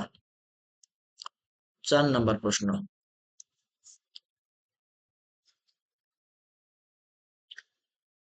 Silver seal sorry S arsenic এর কয়টি যোজন ইলেকট্রন রয়েছে। আর্সেনিকের আমরা ইলেকট্রন বিন্যাসটা দেখব। আর্সেনিকের ইলেকট্রন বিন্যাস হচ্ছে আমাদের, আর্সেনিক কত, 33, সরি হ্যাঁ 33, আর্সেনিক 33। আমরা লিখবো এটা হচ্ছে 1s2, তারপর 2s2, তারপর 2p6, তারপর হচ্ছে 3s2, 3p6, তারপর হচ্ছে আমাদের 3d আছে, 4s আছে, 4p আছে। এই পর্যন্ত আগে লিখি, 4ডিও আছে, ঠিক আছে। 4ডি, না সরি 5ডি, 5এস আছে। এখন এই পর্যন্ত আগে লিখি, তা পূরণ করি। তাহলে এখানে আমাদের কতগুলো গেছে, 4 6 10 12 18, 18 আর এখানে 10-এ কত, 28, 28 আর 2-এ কত, 30, 30 আর এখানে কত যাবে, 3টা যাবে। এখন আমাদের যোজন ইলেকট্রন বলতে বোঝা হচ্ছে যোজ্যতা স্তরে যতগুলো ইলেকট্রন থাকে। তার মানে এই 4s2 আর 4p তে যতগুলো ইলেকট্রন রয়েছে, অর্থাৎ 2 + 3 = 5টি ইলেকট্রন রয়েছে। এটা আমাদের সঠিক উত্তর হবে। অ্যালকাইল অ্যালকাইল হ্যালাইডে E2 অপসারণ E2 অপসারণে E2 বলতে হচ্ছে অ্যালকাইল মূলক অপসারণে অ্যালকোহলিক পটাশিয়াম হাইড্রোক্সাইড বা সোডিয়াম হাইড্রোক্সাইডের ভূমিকা কি। এটা হচ্ছে ওই যে আমাদের যে SN1 SN2 বিক্রিয়া আছে না, SN2 বিক্রিয়ায় আমাদের SN2 বিক্রিয়ার ক্ষেত্রে আমাদের এখানে বলা হয়েছে যে অ্যালকাইল অ্যালকাইল মূলক অপসারণের ক্ষেত্রে, সরি, ক্লোরাইড অপসারণের, হ্যাঁ, হ্যালোজেন অপসারণের ক্ষেত্রে যে ভূমিকা রাখে পটাশিয়াম হাইড্রোক্সাইড আর হচ্ছে সোডিয়াম হাইড্রোক্সাইড, এটা হচ্ছে নিউক্লিওফাইল ভূমিকা রাখে, নিউক্লিওফাইল হিসেবে ভূমিকা রাখে। হাইড্রোনিয়াম আয়নে কোন বন্ধন পাওয়া যায়? হাইড্রোনিয়াম আয়নে কোন বন্ধন পাওয়া যায় বলো? হাইড্রোনিয়াম আয়নে বন্ধন পাওয়া যায় হচ্ছে সমযোজী বন্ধন এবং সন্নিবেশ বন্ধন। কিভাবে দেখো,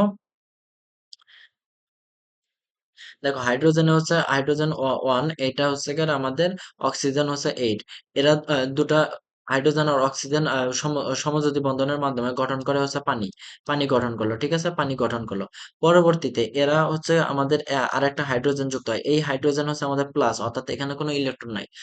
ফলে এই যে আমাদের অক্সিজেনে ইলেকট্রন থাকে কয়টা, অক্সিজেনে একটা নিঃসঙ্গ ইলেকট্রন অর্থাৎ মুক্তজোড় ইলেকট্রন রয়েছে, কিভাবে 1s2, 2s2, তারপর হচ্ছে 2p x2, 2p y, 2p y2, হ্যাঁ, 2p y2 মুক্তজোড় ইলেকট্রন রয়েছে না, এই যে 2p y2 বা 2px2, এটা এই হাইড্রোজেন প্লাসকে দুটা ইলেকট্রন প্রদান করে, ফলে হচ্ছে এরা সন্নিবেশ সমযোজী বন্ধন গঠন করে ফেলে, অর্থাৎ হাইড্রোনিয়াম আয়ন গঠন করে, ঠিক আছে, হাইড্রোনিয়াম আয়ন গঠন করে এভাবে। অর্থাৎ প্রথমে আমাদের পানি হচ্ছে আমাদের পানি আমাদের সমযোজী বন্ধন গঠনের মাধ্যমে গঠিত হয়, পরে আমাদের এই যে হাইড্রোজেন প্লাস কাছাকাছি চলে আসলে এখানে দুটা নিঃসঙ্গ মুক্তজোড় ইলেকট্রন প্রদান করার মাধ্যমে সন্নিবেশ বন্ধন গঠন করে।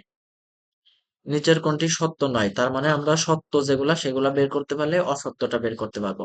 আচ্ছা, এখানে নিচের কোনটি সত্য নয়, সত্য নয় হচ্ছে কে ডাব্লিউর মান হচ্ছে, এক নম্বরটা তো জানোই, কে ডাব্লিউর মান হচ্ছে 10⁻⁻14, অর্থাৎ পানির আয়নিক গুণফল 10⁻⁻14, এটা তো জানি। আর কে ডাব্লিউর মান যদি 10⁻⁻14 হয় তাহলে পিএইচ এর পি কে ডাব্লিউর মান হবে হচ্ছে 14 হবে, এটা তো জানা কথা, তাই হবে না? এখন পানির ওই কে ডাব্লিউ সূত্র কি, কে ডাব্লিউ সূত্র হচ্ছে কেন আমাদের পানি যে বিয়োজিত হয়, পানি H2O, এরা বিয়োজিত হয় কিভাবে, মূলত হচ্ছে কেন হাইড্রোনিয়াম আয়ন গঠন করে, হাইড্রোনিয়াম আয়ন গঠন করে আর হচ্ছে আমাদের কি গঠন করে, ওএইচ আয়ন গঠন করে। অর্থাৎ আমাদের কে ডাব্লিউ হচ্ছে বিক্রিয়ক আয়নের উৎপাদনের ঘনমাত্রা ডিভাইডেড বাই বিক্রিয়ক আয়নের ঘনমাত্রা, তাহলে উৎপাদনের ঘনমাত্রা এই যে হাইড্রোনিয়াম আয়ন আর হচ্ছে হাইড্রোক্সিল আয়ন, ঠিক আছে, হাইড্রোক্সিল আয়ন ডিভাইডেড বাই বিক্রিয়ক হচ্ছে কেন আমাদের পানি, ঠিক আছে। এখন এইটার দিন শেষে আমাদের ওয়ান ধরা হয়, এটার সমান আমাদের ওয়ান ধরা হয় না, এক মোল ধরা হয়, মানে সম্পূর্ণ মোল ধরা হয়। তাহলে আমাদের কে ডাব্লিউ সমান পেয়ে গেলাম হচ্ছে গিয়ে হাইড্রোনিয়াম আয়নের হাইড্রোনিয়াম আয়ন এবং হাইড্রোক্সিল আয়নের গুণফল, ঠিক আছে, হ্যাঁ, গুণফল হবে। ক্রোমিক অ্যাসিড দ্বারা কাচপাত্র পরিষ্কার করার সময় কোন ধরনের বিক্রিয়া ঘটে? ক্রোমিক অ্যাসিড দ্বারা কাচপাত্র পরিষ্কার করার সময় জারণ বিক্রিয়া ঘটে। কিভাবে? এটা অবাক হবা যখন বিক্রিয়াটা লিখবো। দেখো আমাদের হচ্ছে ক্রোমিক অ্যাসিডটা হচ্ছে আমাদের পটাশিয়াম ডাইক্রোমেট, এটাকে ক্রোমিক অ্যাসিড বলা হয়েছে। এটা হচ্ছে আমাদের সালফিউরিক অ্যাসিডের সাথে বিক্রিয়া করে হচ্ছে পটাশিয়াম সালফেট, ক্রোমিয়াম সালফেট এবং পানি গঠন করে। এর মাধ্যমে হচ্ছে আমাদের কাঁচপাত্র পরিষ্কার করা হয়। এটা মূলত কোথায় ঘটনা এই ঘটনা মূলত কোথায় ঘটে? ও এটা হচ্ছে আমাদের এই ক্রোমিক অ্যাসিডটা হচ্ছে আমাদের যেহেতু জারণ ঘটায়, এই বিক্রিয়াটা মূলত জারণ ঘটায়, অর্থাৎ অক্সিজেন আমাদের এখানে যে জাইমান অক্সিজেন উৎপন্ন হয় এক ধরনের, এটা আমাদের জারণ ঘটায়, বুঝতে পারছো? তীব্র জারণ ঘটায়। এখন বলি, এটা মূলত হচ্ছে কি আমাদের যে বিভিন্ন ল্যাব, তোমরা যে ল্যাব টেস্ট গুলো করো, এই ল্যাব টেস্টের যে কাঁচের পাত্র আছে, এই কাঁচ পাত্রগুলো এই পটাশিয়াম ডাইক্রোমেট আর সালফিউরিক অ্যাসিডের লঘু দ্রবণ দ্বারা এটা পরিষ্কার করা হয়। এটা হচ্ছে বাস্তব প্রয়োগ। আর 9 নাম্বার, বিশুদ্ধ পানিতে হাইড্রোক্সিল এবং হাইড্রোজেন আয়ন এর মোলার ঘনমাত্রা এর অনুপাত কত? আচ্ছা খেয়াল করো, বিশুদ্ধ পানিতে হাইড্রোক্সিল আয়নের মোলার ঘনমাত্রা হচ্ছে 10⁻⁻7, এবং হচ্ছে হাইড্রোজেন আয়নের ঘনমাত্রা হবে হচ্ছে 10⁻⁻7, অর্থাৎ এদের মোলার ঘনমাত্রার অনুপাত মানে এদের ভাগ বলতে চাইছে, এটা সমান 1 আসে, ঠিক আছে, এদের ঘনমাত্রার ভাগ হবে হচ্ছে 1। অষ্টক সম্প্রসারণ এর উদাহরণ কোনটি? অষ্টক সম্প্রসারণের উদাহরণ কোনটি? অর্থাৎ যোজ্যতা স্তরে এমনভাবে ইলেকট্রন বন্ধন গঠন করে যেন যোজ্যতা স্তরে 8 এর চেয়ে অধিক ইলেকট্রন ধারণ ক্ষমতা হয়ে যায়, ধারণ হয়ে যায়। আম ৮ এর চেয়ে বেশি ইলেকট্রন অবস্থান গ্রহণ করে, তখন সেটা অষ্টক সম্প্রসারণ ঘটে। কিভাবে সেটা খেয়াল করো। এখানে আমাদের ফসফরাস কত? ফসফরাস হচ্ছে আমাদের ১৫। তাহলে 1s2, 2s2, 2p6, 3s2, তারপর হচ্ছে আমাদের 3p three P X one, three P Y one, three P Z one. ঠিক আছে, আমি একটু ডিটেলস দেখাচ্ছি। তারপর হচ্ছে আমাদের ক্লোরিনের ক্ষেত্রে আমাদের হচ্ছে কত? ১৭, তাই না? তাহলে এই সম্পূর্ণ লিখলাম, লেখার পর 3s2, three three P three P X two, তারপর হচ্ছে থ্রি পি ওয়াই টু, তারপর হচ্ছে থ্রি পি জেড ওয়ান। এটা হচ্ছে আমাদের ইয়া হবে। এখন এইখানে যে যোজ্যতা স্তর, এখানে মূলত কয়টা থাকে? এখানে কয়টা ইলেকট্রন রয়েছে? যোজ্যতা স্তর মানে সর্বশেষ কক্ষপথে কয়টা ইলেকট্রন রয়েছে? পাঁচটা। আর ক্লোরিন কয়টা ইলেকট্রন দিবে? ক্লোরিনের সর্বশেষ কক্ষপথে এই যে এইখান থেকে মূলত এটার সাথে মূলত বন্ধন গঠন করে, ঠিক আছে? এখানে কয়টা, যেহেতু পাঁচটা ক্লোরিন যুক্ত হয়েছে, তার মানে পাঁচটা থ্রি পি জেড ওয়ান আছে। তাহলে পাঁচটা থ্রি পি জেড ওয়ান মানে পাঁচটা ইলেকট্রন, তাহলে 5 + 5 সমান কতগুলা? 10টা ইলেকট্রন যোজ্যতা স্তরে থেকে যায়। তাই এটা বলা হয়েছে যে অষ্ট সম্প্রসারণ আর পিসিএল 5 এর গঠন, পিসিএল 5 হয়। ঠিক আছে। নিচের কোন তড়িৎদ্বারটির প্রমাণ বিজারণ বিভবের মান সবচেয়ে কম হয়? প্রমাণ বিজারণ বিভবের মান সবচেয়ে কম কোথায় হবে? আমাদের যে সক্রিয়তা সিরিজ আছে, সক্রিয়তা সিরিজের সবচেয়ে উপরের দিকের মৌলগুলো হচ্ছে আমাদের হচ্ছে জারণ ক্ষমতা সবচেয়ে বেশি, জারণ ক্ষমতা সবচেয়ে বেশি থাকে। অর্থাৎ হচ্ছে বিজারক হয় সেগুলা। তাহলে যদি একইভাবে আমরা বলতে পারি যে সবচেয়ে সক্রিয়তা সিরিজের সবার উপরে যে মৌলটা রয়েছে, সেই মৌল, যে মৌলগুলো রয়েছে সেই মৌলগুলোর বিজারণ বিভবের মান কম। তাহলে আমরা কি জানি? লিকে কানা ম্যাকাইবার, লিকে কানা ম্যাকাইবার আর লিখলাম না। তাহলে আমাদের এই প্রথমটা সিরিয়ালি এরকম হবে, কিন্তু এই সিরিয়ালে প্রথম আছে আমাদের সোডিয়াম, অপশনগুলোর মধ্যে রয়েছে সোডিয়াম, বাকি কোনোটা নাই। তাহলে আমাদের সোডিয়ামের বিজারণ বিভবের মান সবচেয়ে কম হবে। আচ্ছা, 12 নম্বরটা। সবগুলো প্রশ্নই তো সহজ করছে দেখতেছি। আমাদের বিক্রিয়াটির ক্ষেত্রে বিক্রিয়ার হার নির্দেশ করে, অর্থাৎ স্মল এ ক্যাপিটাল এ বিক্রিয়া করে হচ্ছে স্মল বি ক্যাপিটাল বি উৎপন্ন করছে, ঠিক আছে? এক্ষেত্রে আমাদের বিক্রিয়ার হার, আমরা বিক্রিয়ার হার মানে কি? আমাদের এখানে মোলার ঘনমাত্রা পরিবর্তন ঘটে, তাহলে মোলার ঘনমাত্রা এ পাত্রের মোলার ঘনমাত্রা ডেল এ, সরি, ঘনমাত্রা থার্ড ব্র্যাকেট দ্বারা প্রকাশ করা হয়, এটা হচ্ছে ডেল বি। এখন যেহেতু আমাদের বিক্রিয়ার হার বের করতে বলছে, তার মানে কি?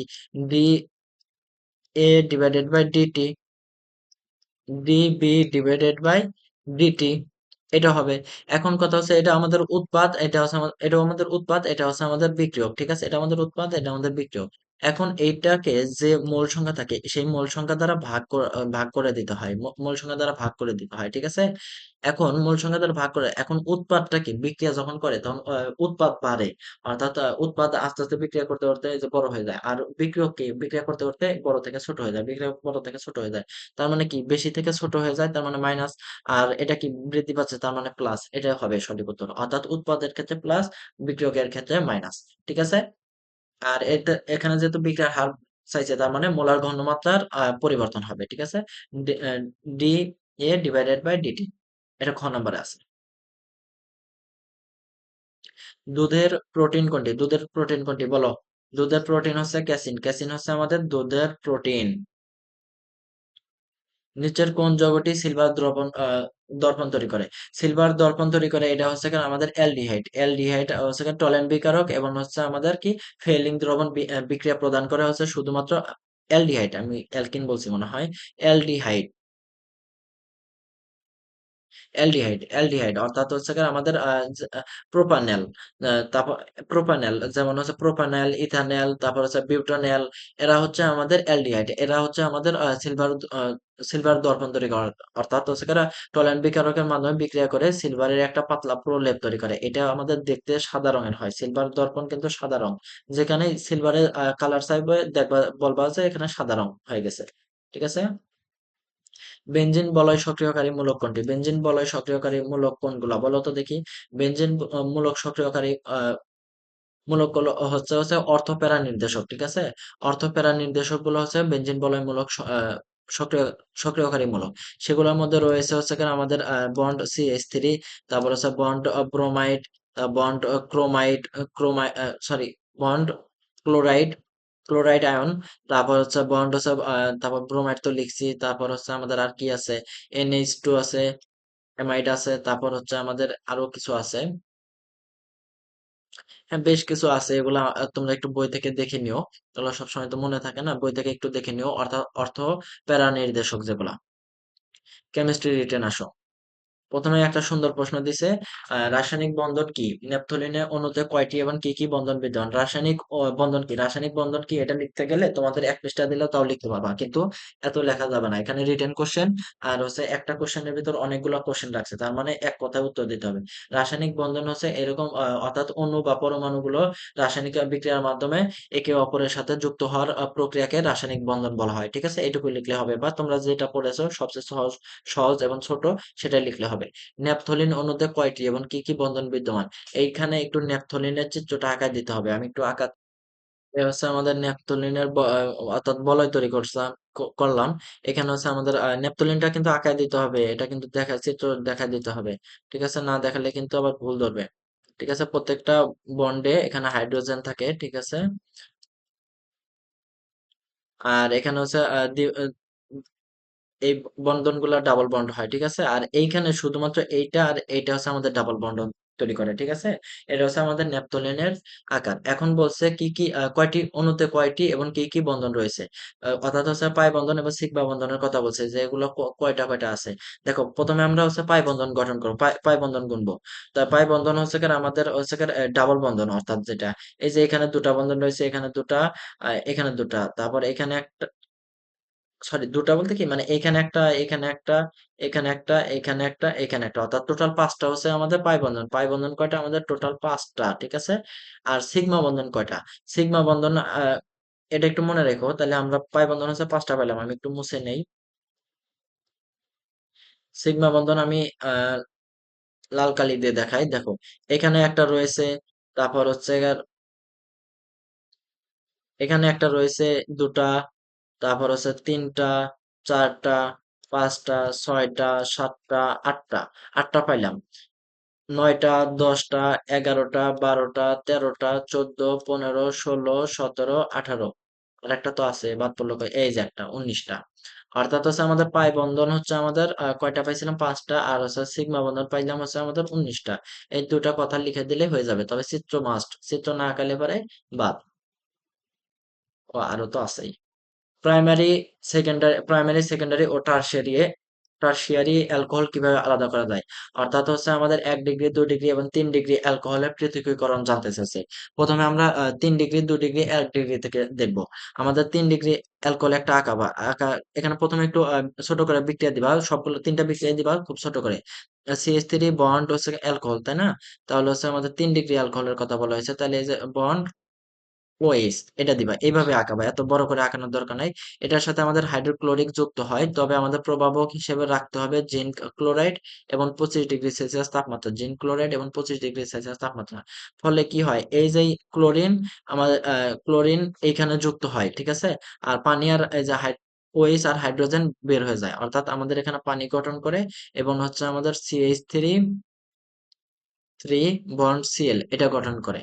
এখন এই বিক্রিয়াটা খুবই দ্রুত দ্রুত মানে সংগঠিত হয় এবং সাদা অধক্ষেপ তৈরি করে। ঠিক আছে, দ্রুত সংগঠিত হয় এবং সাদা অধক্ষেপ তৈরি করে। আর এই জায়গায় যদি আমরা 3 ডিগ্রির পরিবর্তে যদি 2 ডিগ্রি অ্যালকাইল হ্যালাইড ব্যবহার করি, তাহলে হচ্ছে আমাদের 2 ডিগ্রি অ্যালকাইল হ্যালাইড ব্যবহার করি।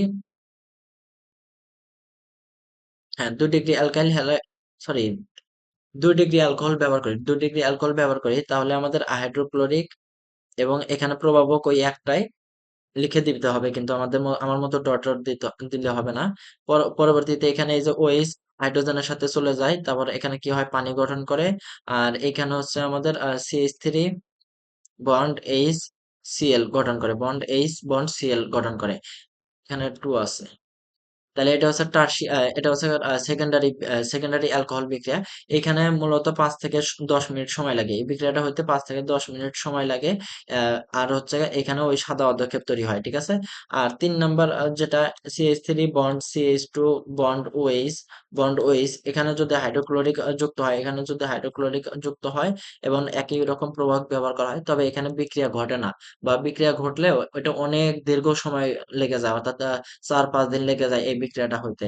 অর্থাৎ এটা আমরা বলতে পারি যে সময়ের সংক্ষেপের সাথে এই বিক্রিয়াটা নির্ভর করে। অর্থাৎ হচ্ছে টারশিয়ারি অ্যালকোহল প্রমাণ করা যায় যদি আমাদের দ্রুত বিক্রিয়া ঘটে, সেকেন্ডারি অ্যালকোহল প্রমাণ করা যায় যদি আমাদের 5 থেকে 10 মিনিট সময় লাগে, তা আর হচ্ছে প্রাইমারি অ্যালকোহল প্রমাণ করা যায় যদি সেটা আমাদের আহ মানে বিক্রিয়া ঘটেই না বললে চলে, এরকম হয়। এরপরে 2 নম্বর প্রশ্নটা বলছে হচ্ছে অরবিটাল কি? অরবিটাল কি বলো? অরবিটাল হচ্ছে আমাদের নিউক্লিয়াসের চারপাশে যে স্থানে অধিক সংখ্যক ইলেকট্রন, অর্থাৎ ইলেকট্রন পাওয়ার সম্ভাবনা সর্বাধিক থাকে, বা ইলেকট্রন বেগের ঘনত্ব সর্বাধিক থাকে, সেই অঞ্চলকে অরবিটাল বলা হয়। 5টি ডি অরবিটালের নাম লিখো ও এদের ত্রিমাত্রিক আহ বিন্যাস অঙ্কন করো। 5টি ডি অরবিটালের মান পারো না তোমরা? দেখো, DXY, তারপর হচ্ছে DYZ, তারপর হচ্ছে আমাদের DZX, তারপর হচ্ছে আমাদের DX² Y² মাইনাস বলো না কিন্তু, DX² Y² DZ², ঠিক আছে? এটা হচ্ছে আমাদের 5টি ডি অরবিটাল, এদের হচ্ছে নাম লিখো এবং ত্রিমাত্রিক বিন্যাস গঠন বর্ণনা করতে বলছে। তাহলে আমাদের XY Z এটা হচ্ছে এরকম আঁকাবো, তাহলে এক্স আর ওয়াই যেটা থাকবে সেটা হচ্ছে আমাদের, তাহলে আমরা এক্স, এটা ওয়াই, এটা আমাদের জেড ধরলাম, তাহলে এক্স আর ওয়াই, এটা হচ্ছে আমাদের কি, কি করলাম,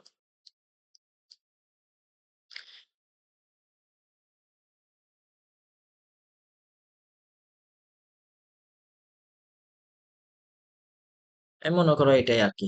এটা হচ্ছে আমাদের এক্স ওয়াই, তেমনি ভাবে এটা হচ্ছে ওয়াই আর জেড অক্ষ বরাবর থাকবে, ওয়াই আর জেড অক্ষ বরাবর থাকে, আমি একটু আঁকাই দেখাচ্ছি। এটা হচ্ছে আমাদের জেড, এটা এক্স ওয়াই, তাহলে ওয়াই আর জেড, তাহলে এই বরাবর থাকবে, আর হচ্ছে এই বরাবর থাকবে। ওই বুঝে নাও তোমরা একটু। তারপর যে জেড এক্স এর ক্ষেত্রে এরকমই, কিন্তু DX² Y² এই ক্ষেত্রে আমাদের একটু চিত্রটা দেখা দিচ্ছি, দেখো। DX² Y² এর ক্ষেত্রে আমাদের হচ্ছে এখানে এক্স, এটা ওয়াই, এটা হচ্ছে আমাদের জেড, এটা হচ্ছে এই মাঝ বরাবর দিয়ে চলবে, মাঝ বরাবর দিয়ে চলবে, ঠিক আছে? মাঝ বরাবর চলবে। আর DZ² শুধুমাত্র জেড অক্ষ বরাবর থাকবে। আর এখানে হচ্ছে আমাদের অর্থাৎ জেড অক্ষ বরাবর থাকবে, এবং কি আঁকাই, কারণ মাঝ বরাবর একটা রিং থাকে, বলয় থাকে, বুঝতে পারছো? ইলেকট্রন মেঘের বলয় থাকে। এটা তোমরা বই থেকে ডিটেলস দেখে নিতে পারবা, ছবিগুলো জাস্ট দেখে নিবা, কারণ এখানে এত ডিটেলস বলা লাগবে না, প্রশ্নটা বড় করছে। তড়িৎ ঋণাত্মকতা ও ইলেকট্রন আসক্তির মধ্যে পার্থক্য কি? তড়িৎ ঋণাত্মকতা আর ইলেকট্রন আসক্তির সংজ্ঞা দিবা। তড়িৎ ঋণাত্মকতার সংজ্ঞাটা কি? তড়িৎ ঋণাত্মকতার সংজ্ঞা হচ্ছে দুই বা ততোধিক পরমাণু বা মৌল কোন একটি দুই বা ততোধিক পরমাণু কোন একটি যৌগে অবস্থান করলে তাদের শেয়ারকৃত ইলেকট্রন বা তাদের দানকৃত ইলেকট্রন, অধিক যে মৌল বা পরমাণু অধিক পরিমাণ আকর্ষণ করে, সেটা হচ্ছে নিজের দিকে আকর্ষণ করে, সেটা হচ্ছে আমাদের তড়িৎ ঋণাত্মকতা।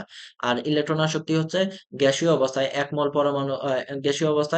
মোল পরমাণুতে একটি করে মোট 1 মোল ইলেকট্রন প্রবেশ করাতে যে পরিমাণ শক্তি নির্গত হয়, বাইরে চলে যায়, সেটাকে আমরা ইলেকট্রন আসক্তি বলবো। ঠিক আছে? এই দুটা সংজ্ঞা দিবা। পার্থক্য ওইরকম আহামরি 5-7টা পার্থক্য দেওয়া লাগবে না, 2 থেকে 3 নাম্বার মার্কের উপর ডিপেন্ড করবা, যেখানে কত মার্কের প্রশ্ন।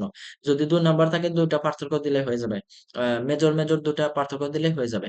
এখন তারপর বলতে পারো যে পার্থক্যের ভিতর বলতে পারো তড়িৎ ঋণাত্মকতা আমাদের ইলেকট্রন বন্ধনের ইলেকট্রন আকর্ষণ করে, নিজের দিকে আকর্ষণ করে। আর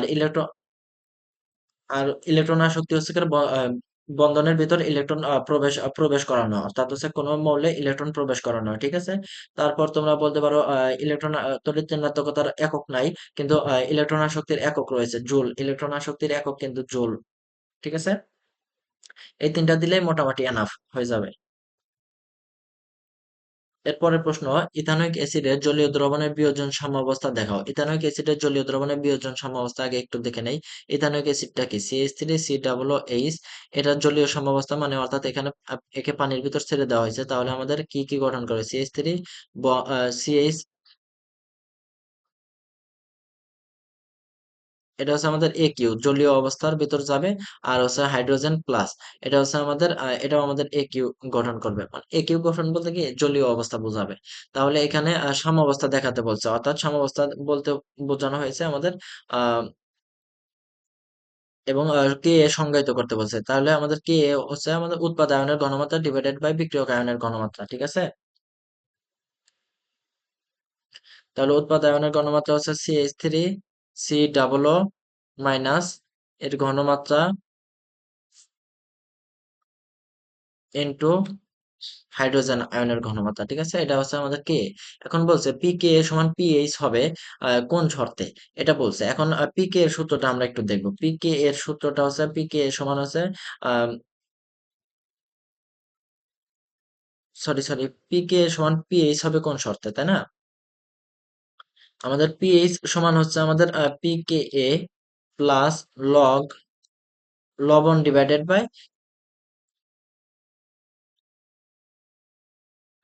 ডিভাইডেড বাই আমাদের হচ্ছে অ্যাসিড, তাই না? ইংলিশে লিখলাম লবণ ডিভাইডেড বাই অ্যাসিড, এদের ঘনমাত্রা, তাই না? এদের ঘনমাত্রা। এখন আমাদের এই দুটো যদি সমান হতে হয়, তার মানে কি এই অংশটুকু আমাদের সমান কি হতে হবে, জিরো হতে হবে। তাহলে আমরা এখান থেকে লিখি, তাহলে এটা যদি জিরো হয় তাহলে লবণ বাই এসিড সমান আমাদের ওয়ান হতে হবে। কারণ কি লগ লগ ওয়ান এর মানই হচ্ছে আমাদের জিরো, লগ ওয়ান এর মান জিরো। তাহলে লবণ বাই এসিড এর মান যদি ওয়ান হয় তাহলে লবণ বাই এসিড সমান আমাদের জিরো হবে। তাহলে আমাদের এখান থেকে অর্থাৎ এখানে বোঝা যাচ্ছে যে লবণের ঘনমাত্রা এবং এসিডের ঘনমাত্রা সমান হতে হবে। তাহলে এটা ভাগ করলে আমাদের ওয়ান হবে। হয়ে গেছে, রিটেন প্রশ্ন শেষ কেমিস্ট্রির। রসায়নের রিটেন প্রশ্নটা সহজ ছিল কিন্তু একটু বড় বড় ছিল, এগুলো তোমরা প্র্যাকটিস থাকলে পারে তোমরা দ্রুত সমাধান করতে পারবা। এরপর উচ্চতর গণিতে আসি। উচ্চতর গণিতে 15টা প্রশ্ন আছে মোটামুটি, এবং রিটেন তো দেখাবোই। পোলার স্থানাঙ্কে আর স্কোয়ার, পোলার স্থানাঙ্ক কি বলছে, R square minus 2r sine theta সমান 3 একটি বৃত্তের সমীকরণ। বৃত্তটির ব্যাসার্ধ কত? আমরা এটাকে সাধারণ কার্তেশীয় স্থানাঙ্কে নিয়ে আসবো। তাহলে এক্স স্কোয়ার সমান X square plus Y square সমান আমরা লিখতে পারি আর স্কোয়ার, এবং আর সাইন থিটা সমান আমরা লিখতে পারি এক্স, সরি আর সাইন থিটা সমান ওয়াই, সাইন আর কস থিটা সমান আমরা লিখতে পারি এক্স। তাহলে এক্স স্কোয়ার আর স্কোয়ার সমান লেখা যায় আমরা X square plus Y square minus two আর সাইন থিটা মানে টু ওয়াই সমান আমাদের জিরো, সরি টু, এটা সমান আমাদের 3 আসলো, ঠিক আছে। এটা হচ্ছে আমাদের বৃত্তটির সমীকরণ। এখন বৃত্তটির ব্যাসার্ধ চাইছে। তাহলে এখানে জির মান কত? জির মান হচ্ছে এক্স এর সহগ, এক্স এর সহগের কে 2 দ্বারা ভাগ করলে জির মান পাওয়া যায়। তাহলে এটা আমাদের জিরো, এক্স এর সহগই নাই, এক্সই নাই। আর এফ এর মান কত পাওয়া যায়? এফ এর মান হবে হচ্ছে -1, তার মানে কি 2 এফ ওয়াই। তাহলে এখানে এফ এর মান কত হয়, এই যে এটার সাথে তুলনা করলে -1। তাহলে আমাদের ব্যাসার্ধ আর সমান হচ্ছে √/g² + f² মাইনাস সি। তাহলে √/g² অর্থাৎ 0² প্লাস f² অর্থাৎ হচ্ছে 1 এর উপর স্কোয়ার, 1 এর উপর স্কোয়ার -1 এর উপর স্কোয়ার মাইনাস সি। মাইনাস এই 3 যদি আমরা এই পাশে নিয়ে আসি তাহলে -3, তাহলে -1 আছে +3, এটা সমান আমাদের 2 হয়, ঠিক আছে। উত্তর বৃত্তটির ব্যাসার্ধ 2 হবে। এরপর 2 নম্বর প্রশ্নটা খেয়াল করো। 2 নম্বর প্রশ্নটা দুই ভাবে করবা। প্রথম ভাবে হচ্ছে গিয়ে তোমরা এটা সমীকরণ সিদ্ধ করবা, ঠিক আছে। সমীকরণ সিদ্ধ করবা কিভাবে? খ নাম্বারটা দ্বারাই আমি দেখাচ্ছি অপশন। ধরো কোসেক পাই/3, অর্থাৎ থিটার জায়গায় এটা বসাই দিবা কট পাই/3, ঠিক আছে, কট পাই/3। তাহলে কোসেক পাই/3 অর্থাৎ 60, কোসেক 60 এর মান কত? কোসেক 60 এর মান হচ্ছে 2/√3, 2/√3। আর কট 60 এর মান কত? কট 60 এর মান হচ্ছে 1/√3, ঠিক আছে। এই দুটো যোগ করলে হচ্ছে 3/√3 আসে, 3/√3 হয়। অর্থাৎ আমাদের এটার উত্তর হচ্ছে √3, ঠিক আছে। অর্থাৎ ডান পক্ষের সাথে আমাদের মিলে গেছে। তাই আমাদের খ নাম্বারটা হবে। এইভাবে সবগুলো অপশন টেস্ট করলে পারে যেটা সাথে মিলে যায় সেটাই আমাদের উত্তর হবে। কিন্তু এইভাবে যদি না পারো তাহলে আমাদের ফর্মাল নিয়ম হচ্ছে এটা, যে এই দুটো আমাদের কোসেক থিটা সমান আমরা কি জানি, সাইন 1/sin থিটা। আর হচ্ছে কট থিটা সমান আমরা জানি হচ্ছে cos theta divided by sine theta. Cos theta সমান আমরা জানি কট থিটা সমান জানি cos theta divided by sine theta, এটা সমান √3। তাহলে আমরা লসাগু করলে পারে 1 plus cos theta divided by sine theta. Sine theta সমান হচ্ছে √3, আর 1 প্লাস কস থিটা সমান হচ্ছে 2 cos square theta by two, two cos square theta by two, R sine theta সমান আমরা এটা লিখতে পারি two sine theta by two, অর্থাৎ এখানে আমাদের ত্রিকোণমিতি চলে আসছে, into cos theta by two. এটা সমান আমরা লেখা যায় হচ্ছে √3। Cos theta by two, cos theta by two একটা কাটা গেলে কস থিটা বাই টু থাকে, তারপর হচ্ছে টু টু কাটা গেলে cos theta by two, sine theta by two সমান লেখা যায় হচ্ছে আমাদের tan theta, tan theta by two, তাই না? অর্থাৎ টেন থিটা বাই টু সমান হচ্ছে আমাদের √3, এটাই তো লেখা যায়, এটা হচ্ছে আমাদের দিন শেষে উত্তর। এখন হচ্ছে টেন কত ডিগ্রি মান √3, টেন আমাদের 60 ডিগ্রি মান √3, অর্থাৎ পাই বাই 6, অর্থাৎ থিটা বাই টু সমান আমাদের পাই বাই 6 হলো, অর্থাৎ অতএব থিটা সমান হচ্ছে আমাদের পাই বাই 3, উভয় পক্ষকে টু দ্বারা গুণ করে দিলে পরে আমাদের পাই বাই 3 হয়। ঠিক আছে, পাই বাই 3 এটা আমাদের উত্তর হয়ে যাবে। 3 নাম্বার প্রশ্নটা, এই প্রশ্নগুলো শর্টকাটে করা যায়, কিন্তু আমি শর্টকাটেও দেখাই দিচ্ছি, আর আমি যেভাবে দেখাচ্ছি এইভাবে তোমরা প্র্যাকটিস করলে পরে শর্টকাটে করতে পারবা। তবে ডিটেলসে দেখাচ্ছি। দেখো 3 নম্বর প্রশ্নটা বলছে 3 নিউটন ও 2 নিউটন মানের দুটি বলের লব্ধি আর। তাহলে আমাদের প্রথম বলের মান দ্বিগুণ করলে লব্ধির মান ও দ্বিগুণ হয়, বল দ্বয়ের মধ্যবর্তী কোণ, তার মানে আমাদের আলফা বের করতে বলছে। ঠিক আছে, আলফা বের করতে বলছে, এটা আমরা বের করব। তাহলে আমাদের লব্ধি আর স্কোয়ার সমান জানি হচ্ছে p square plus q square plus 2p q cos alpha, 2p q cos alpha. তাহলে পি স্কোয়ার মানে হচ্ছে square, square plus square plus 2p q, অর্থাৎ হচ্ছে 2 × 3 × 2 × কজ আলফা, অর্থাৎ এটা সমান লেখা যায় আর স্কোয়ার সমান হচ্ছে 9 আর 4 কত 13, প্লাস 3 × 2 = 6, 6 আর 6 × 2 = 12, plus 12 cos alpha, 12 cos alpha. এটা হচ্ছে আমরা 1 নম্বর সমীকরণ দিয়ে রাখলাম। এখন 2 নম্বরটা কি, 2 নম্বর লাইনে কি বলছে? প্রথম বলের মান দ্বিগুণ করলে লব্ধির মানও দ্বিগুণ হয়, প্রথম বলের মান দ্বিগুণ করলে লব্ধির মানও দ্বিগুণ হয়, তার মানে প্রথমে লব্ধি আর ছিল, এখন কি 2r হয়েছে। ঠিক আছে, তাহলে আমাদের সূত্র 2r এর স্কোয়ার প্লাস প্রথম বলের মান দ্বিগুণ, তার মানে 3 ছিল, এখন কি হবে 6 হয়ে গেছে। তাহলে 6 স্কোয়ার, বাকি সব তো ঠিক আছে, 2 স্কোয়ার প্লাস 2 × 6 × 2 কজ আলফা। ঠিক আছে, তাহলে 4r স্কোয়ার সমান হচ্ছে আমাদের 36, আর 36 আর 4 কত 40, প্লাস 6 × 2 = 12, 12 × 2 = কত 24, 12 × 2 = 24 কজ আলফা। ঠিক আছে, 12 × 2 = কজ আলফা, 24 কজ আলফা।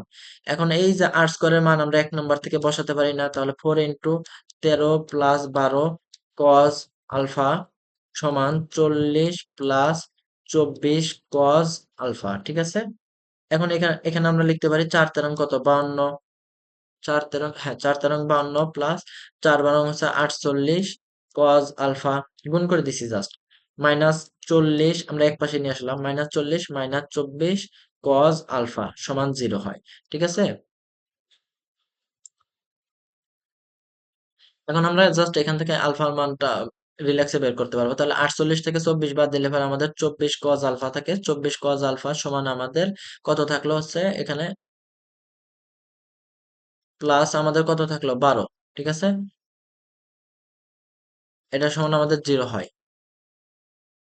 হ্যাঁ দেখো, তাহলে আমাদের আলফা সমান আসে হচ্ছে কজ ইনভার্স 12 ডিভাইডেড বাই 24, অর্থাৎ আমাদের হচ্ছে 1/2। তাহলে কজ কত ডিগ্রি মান -1/2 বলো দেখি, এটা তো ভেক্টর অধ্যায় করতে করতে পাগল হয়ে গেছো, এটা হচ্ছে 120 ডিগ্রি মান 100 হাফ, কজ 120 ডিগ্রি মান হচ্ছে -1/2।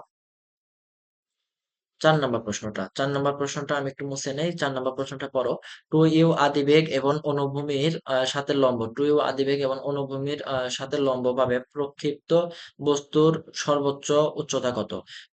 বস্তুর সর্বোচ্চ উচ্চতা জানতে চাইছে, তার মানে কি আমাদের এইচ জানতে চাইছে। এইচ সমান আমরা জানি কি u² / 2g, আর যদি আমাদের সর্বোচ্চ সময় অর্থাৎ হচ্ছে পর্যায়কাল জানতে চাইতো, তাহলে টি সমান হচ্ছে 2u/g, এই সূত্রটা হতো। এখন আমাদের আদি বেগ কত দেওয়া আছে 2u। ঠিক আছে, তাহলে আমরা সর্বোচ্চ সরণ এইচ সমান u² / 2g, মানে 2u এর whole square divided by 2g সমান হচ্ছে আমাদের 4u² / 2g, এটা সমান লেখা যায় হচ্ছে 2u² / g। দেখো, এই ক নাম্বার অপশনে কিন্তু দেওয়া আছে জাস্ট সূত্র যেটা সেটাই দিয়ে রাখছে u²/2g, অর্থাৎ এখানে কিন্তু তোমরা ভুল করে ফেলবা যে ক নম্বরে তাড়াহুড়া করে দাগে আসবা, কিন্তু আসলে কিন্তু প্রশ্ন তা বলে নাই, প্রশ্ন আর একটু ডিটেলস বলছে। 5 নাম্বারটা 5 নাম্বারটা বলছে y সমান কে এক্স ইন্টু 2x প্লাস √3 বক্ররেখার মূল বিন্দুতে স্পর্শকটির অক্ষের সাথে 30 ডিগ্রি কোণ উৎপন্ন করে, তাহলে কে এর মান কত? ঠিক আছে, দেখো আমরা একটু বের করবো। আমাদের বক্ররেখাটা কি দেওয়া আছে? y সমান দেওয়া আছে হচ্ছে কে এক্স 2x প্লাস √3। তাহলে আমরা একটু গুণ করে দেই, তাহলে আমরা লিখতে পারি 2k x² প্লাস √3 kx, এটা লেখা যায়। ঠিক আছে, এখন এই রেখাটা মনে করে এই একটা বক্রের রেখা, এই সমীকরণটা দেওয়া আছে।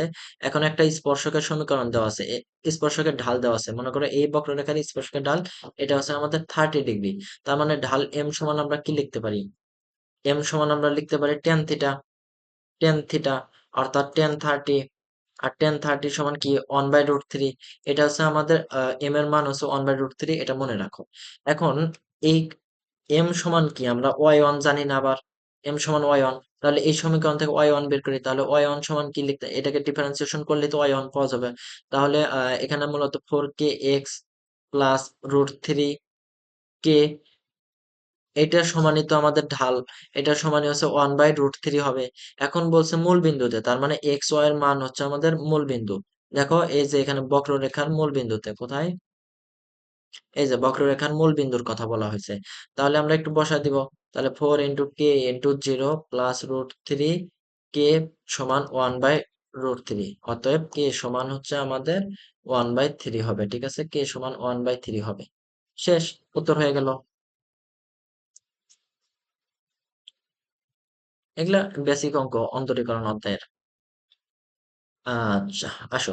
ইন্টিগ্রেশনের এই পার্টটুকু নিয়ে সবাই খুব ভয় পাও। দেখো এখানে সমীকরণটা কি দেওয়া আছে, মডুলাসের ভিতরে যা দেওয়া থাকবে ওটা সমান জিরো ধরে নাও। জিরো ধরলে কি পাবা? এক্স সমান ওয়ান পাবা। তার মানে কি আমরা এমন একটা সমীকরণ পাবো যে সমীকরণটা আমাদের আহ, অক্ষটা আঁকাই। এ হচ্ছে আমাদের এক্স অক্ষ মনে করো, সরি ওয়াই অক্ষ, আর এটা হচ্ছে আমাদের এক্স অক্ষ। এখন এটা কি আমাদের সমান্তরাল সমীকরণ হবে। এখন সরি সমান্তরাল না তো, মানে এই যে এরকম ইনক্লাইন্ড 45 ডিগ্রি অ্যাঙ্গেলের ইয়া তৈরি করবে। এখন কথা হচ্ছে এক্স সমান ওয়ান, তার মানে কি এই যে এই বিন্দু থেকে সমীকরণটা গঠন করবে, এইদিকে একটা, এইদিকে একটা।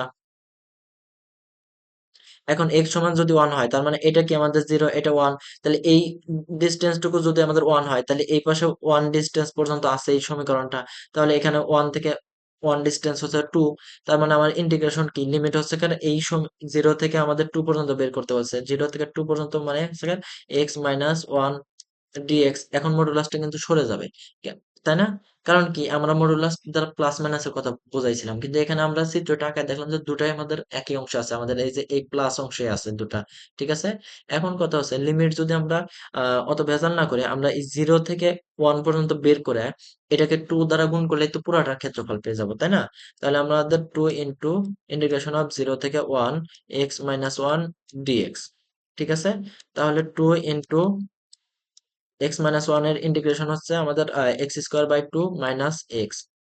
এটার লিমিট হচ্ছে 0 থেকে 1। এটা আমরা একটু মানটা বসাই দিই, 2 ইন্টু মান বসাই দিলে 1/2 মাইনাস 1, আর 0 বসালে 0 হয়ে যাবে সব। অর্থাৎ এখানে হচ্ছে 2 into minus half, 2 into minus half সমান হচ্ছে -1। এখন বলতে পারো ক্ষেত্রফল কি মাইনাস আসতে পারে? না, ক্ষেত্রফল মাইনাস আসতে পারে না। এটা যা উত্তর আসবে এটার মাইনাস মডুলাস করে দিলে পারে উত্তর +1।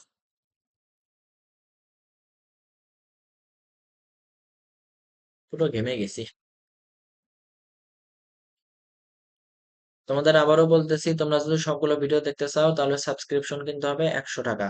আমাকে হোয়াটসঅ্যাপে মেসেজ করবা। হোয়াটসঅ্যাপের নাম্বার হচ্ছে 01741317288। ঠিক আছে, 49317288। এটা হচ্ছে আমার হোয়াটসঅ্যাপের নাম্বার। এই নাম্বারে আগে হোয়াটসঅ্যাপ করবা, মেসেজ করবা, কথা বলবা, তারপর ddx of cos square loan x, এটার অন্তরীকরণ জানতে চাইছে। তাহলে আমরা সরাসরি অত আর ভেজাল করবো না, কজ স্কোয়ার লন এক্স, তাই না? তাহলে আমরা কজ স্কোয়ার লন এক্স কে আমরা এক্স ধরলাম, তাহলে কি আমাদের এক্স স্কোয়ার ডিফারেন্সিয়েশন কি 2x। তাহলে আমরা একটু লিখি 2 কজ লন এক্স। এখন এই কজ কজ এক্স কে আমরা তো এক্স, কজ লন এক্স কে আমরা এক্স ধরছি, তাহলে আমরা কজ, এটাকে আমরা ডিফারেন্সিয়েশন করবো। তাহলে কজ এক্স এর ডিফারেন্সিয়েশন কি আবার? কজ এক্স এর ডিফারেন্সিয়েশন হচ্ছে মাইনাস সাইন এক্স। ঠিক আছে? তাহলে হচ্ছে মাইনাস সাইন এক্স, এক্স কি এই যে ভিতরের এটা কিন্তু, তাহলে লন এক্স, ঠিক আছে? এখন লন এক্স কে আবার এক্স ধরছি না আমরা, তাহলে এটাকে আমরা ডিফারেন্সিয়েশন করবো, তাহলে কি ওয়ান বাই এক্স, তাহলে এটা আলটিমেটলি কি লেখা যায়, এই সূত্রটা আছে না, সাইন টু এক্স এর সূত্র, সাইন টু এক্স সমান হচ্ছে আমাদের two sine x cos x, two sine x cos x. তাহলে এখানে এটা থেকে আমরা এই লাইনে আসবো, তাহলে দেখো এখানে আমরা লিখতে পারি মাইনাস মাইনাস আছে, মাইনাস দিলাম, minus sine two ln x divided by x, ঠিক আছে? এটা উত্তর।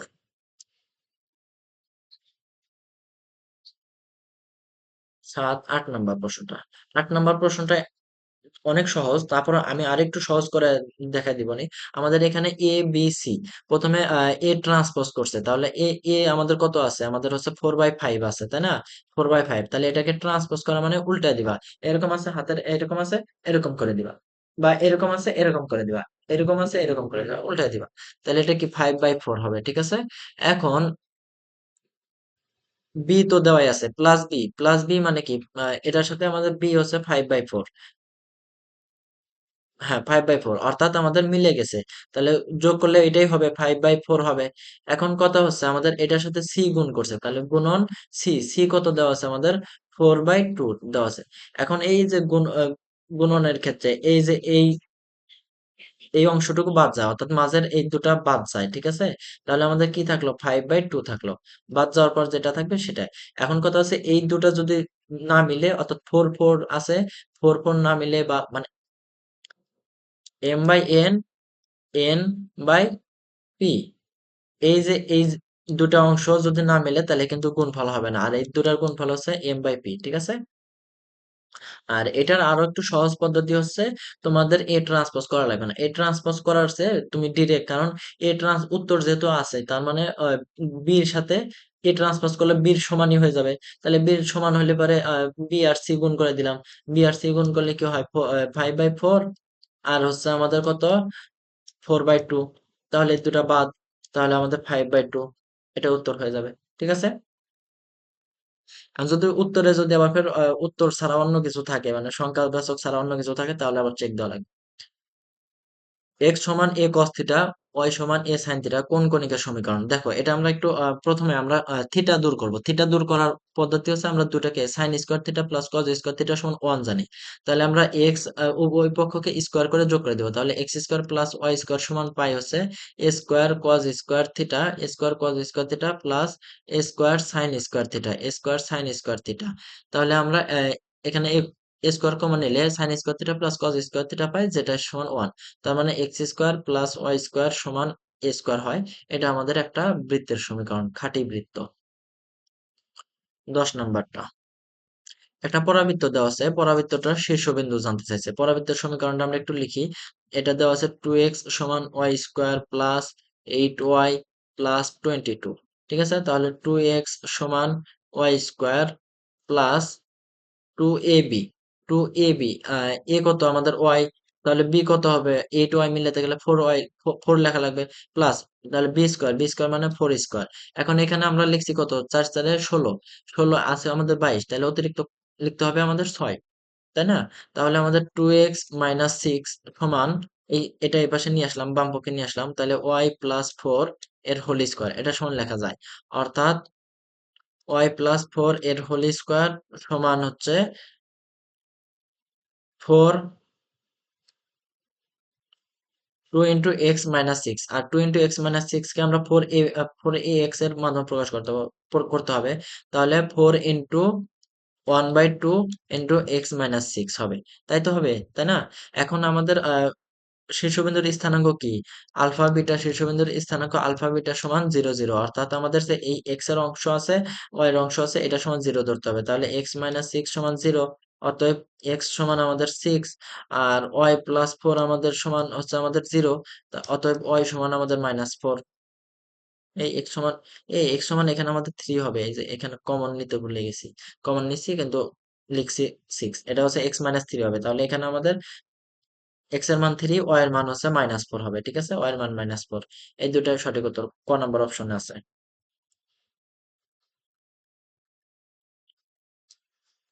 10, 11। 11 নম্বর প্রশ্নটা হচ্ছে আমাদের কিভাবে করব? দেখো, 11 নম্বর প্রশ্নটা এল হপিটাল রুলস ব্যবহার করবো আমরা। ঠিক আছে? কারণ কি, এখানে সাইন স্কোয়ার 2x আছে, এখানে কিন্তু x নাই। তাহলে আমরা এল হপিটাল রুলস যদি ব্যবহার করি, তাহলে 1 মাইনাস কজ এক্স দেওয়া আছে, 1 minus cos x divided by sine square 2x আছে। ঠিক আছে?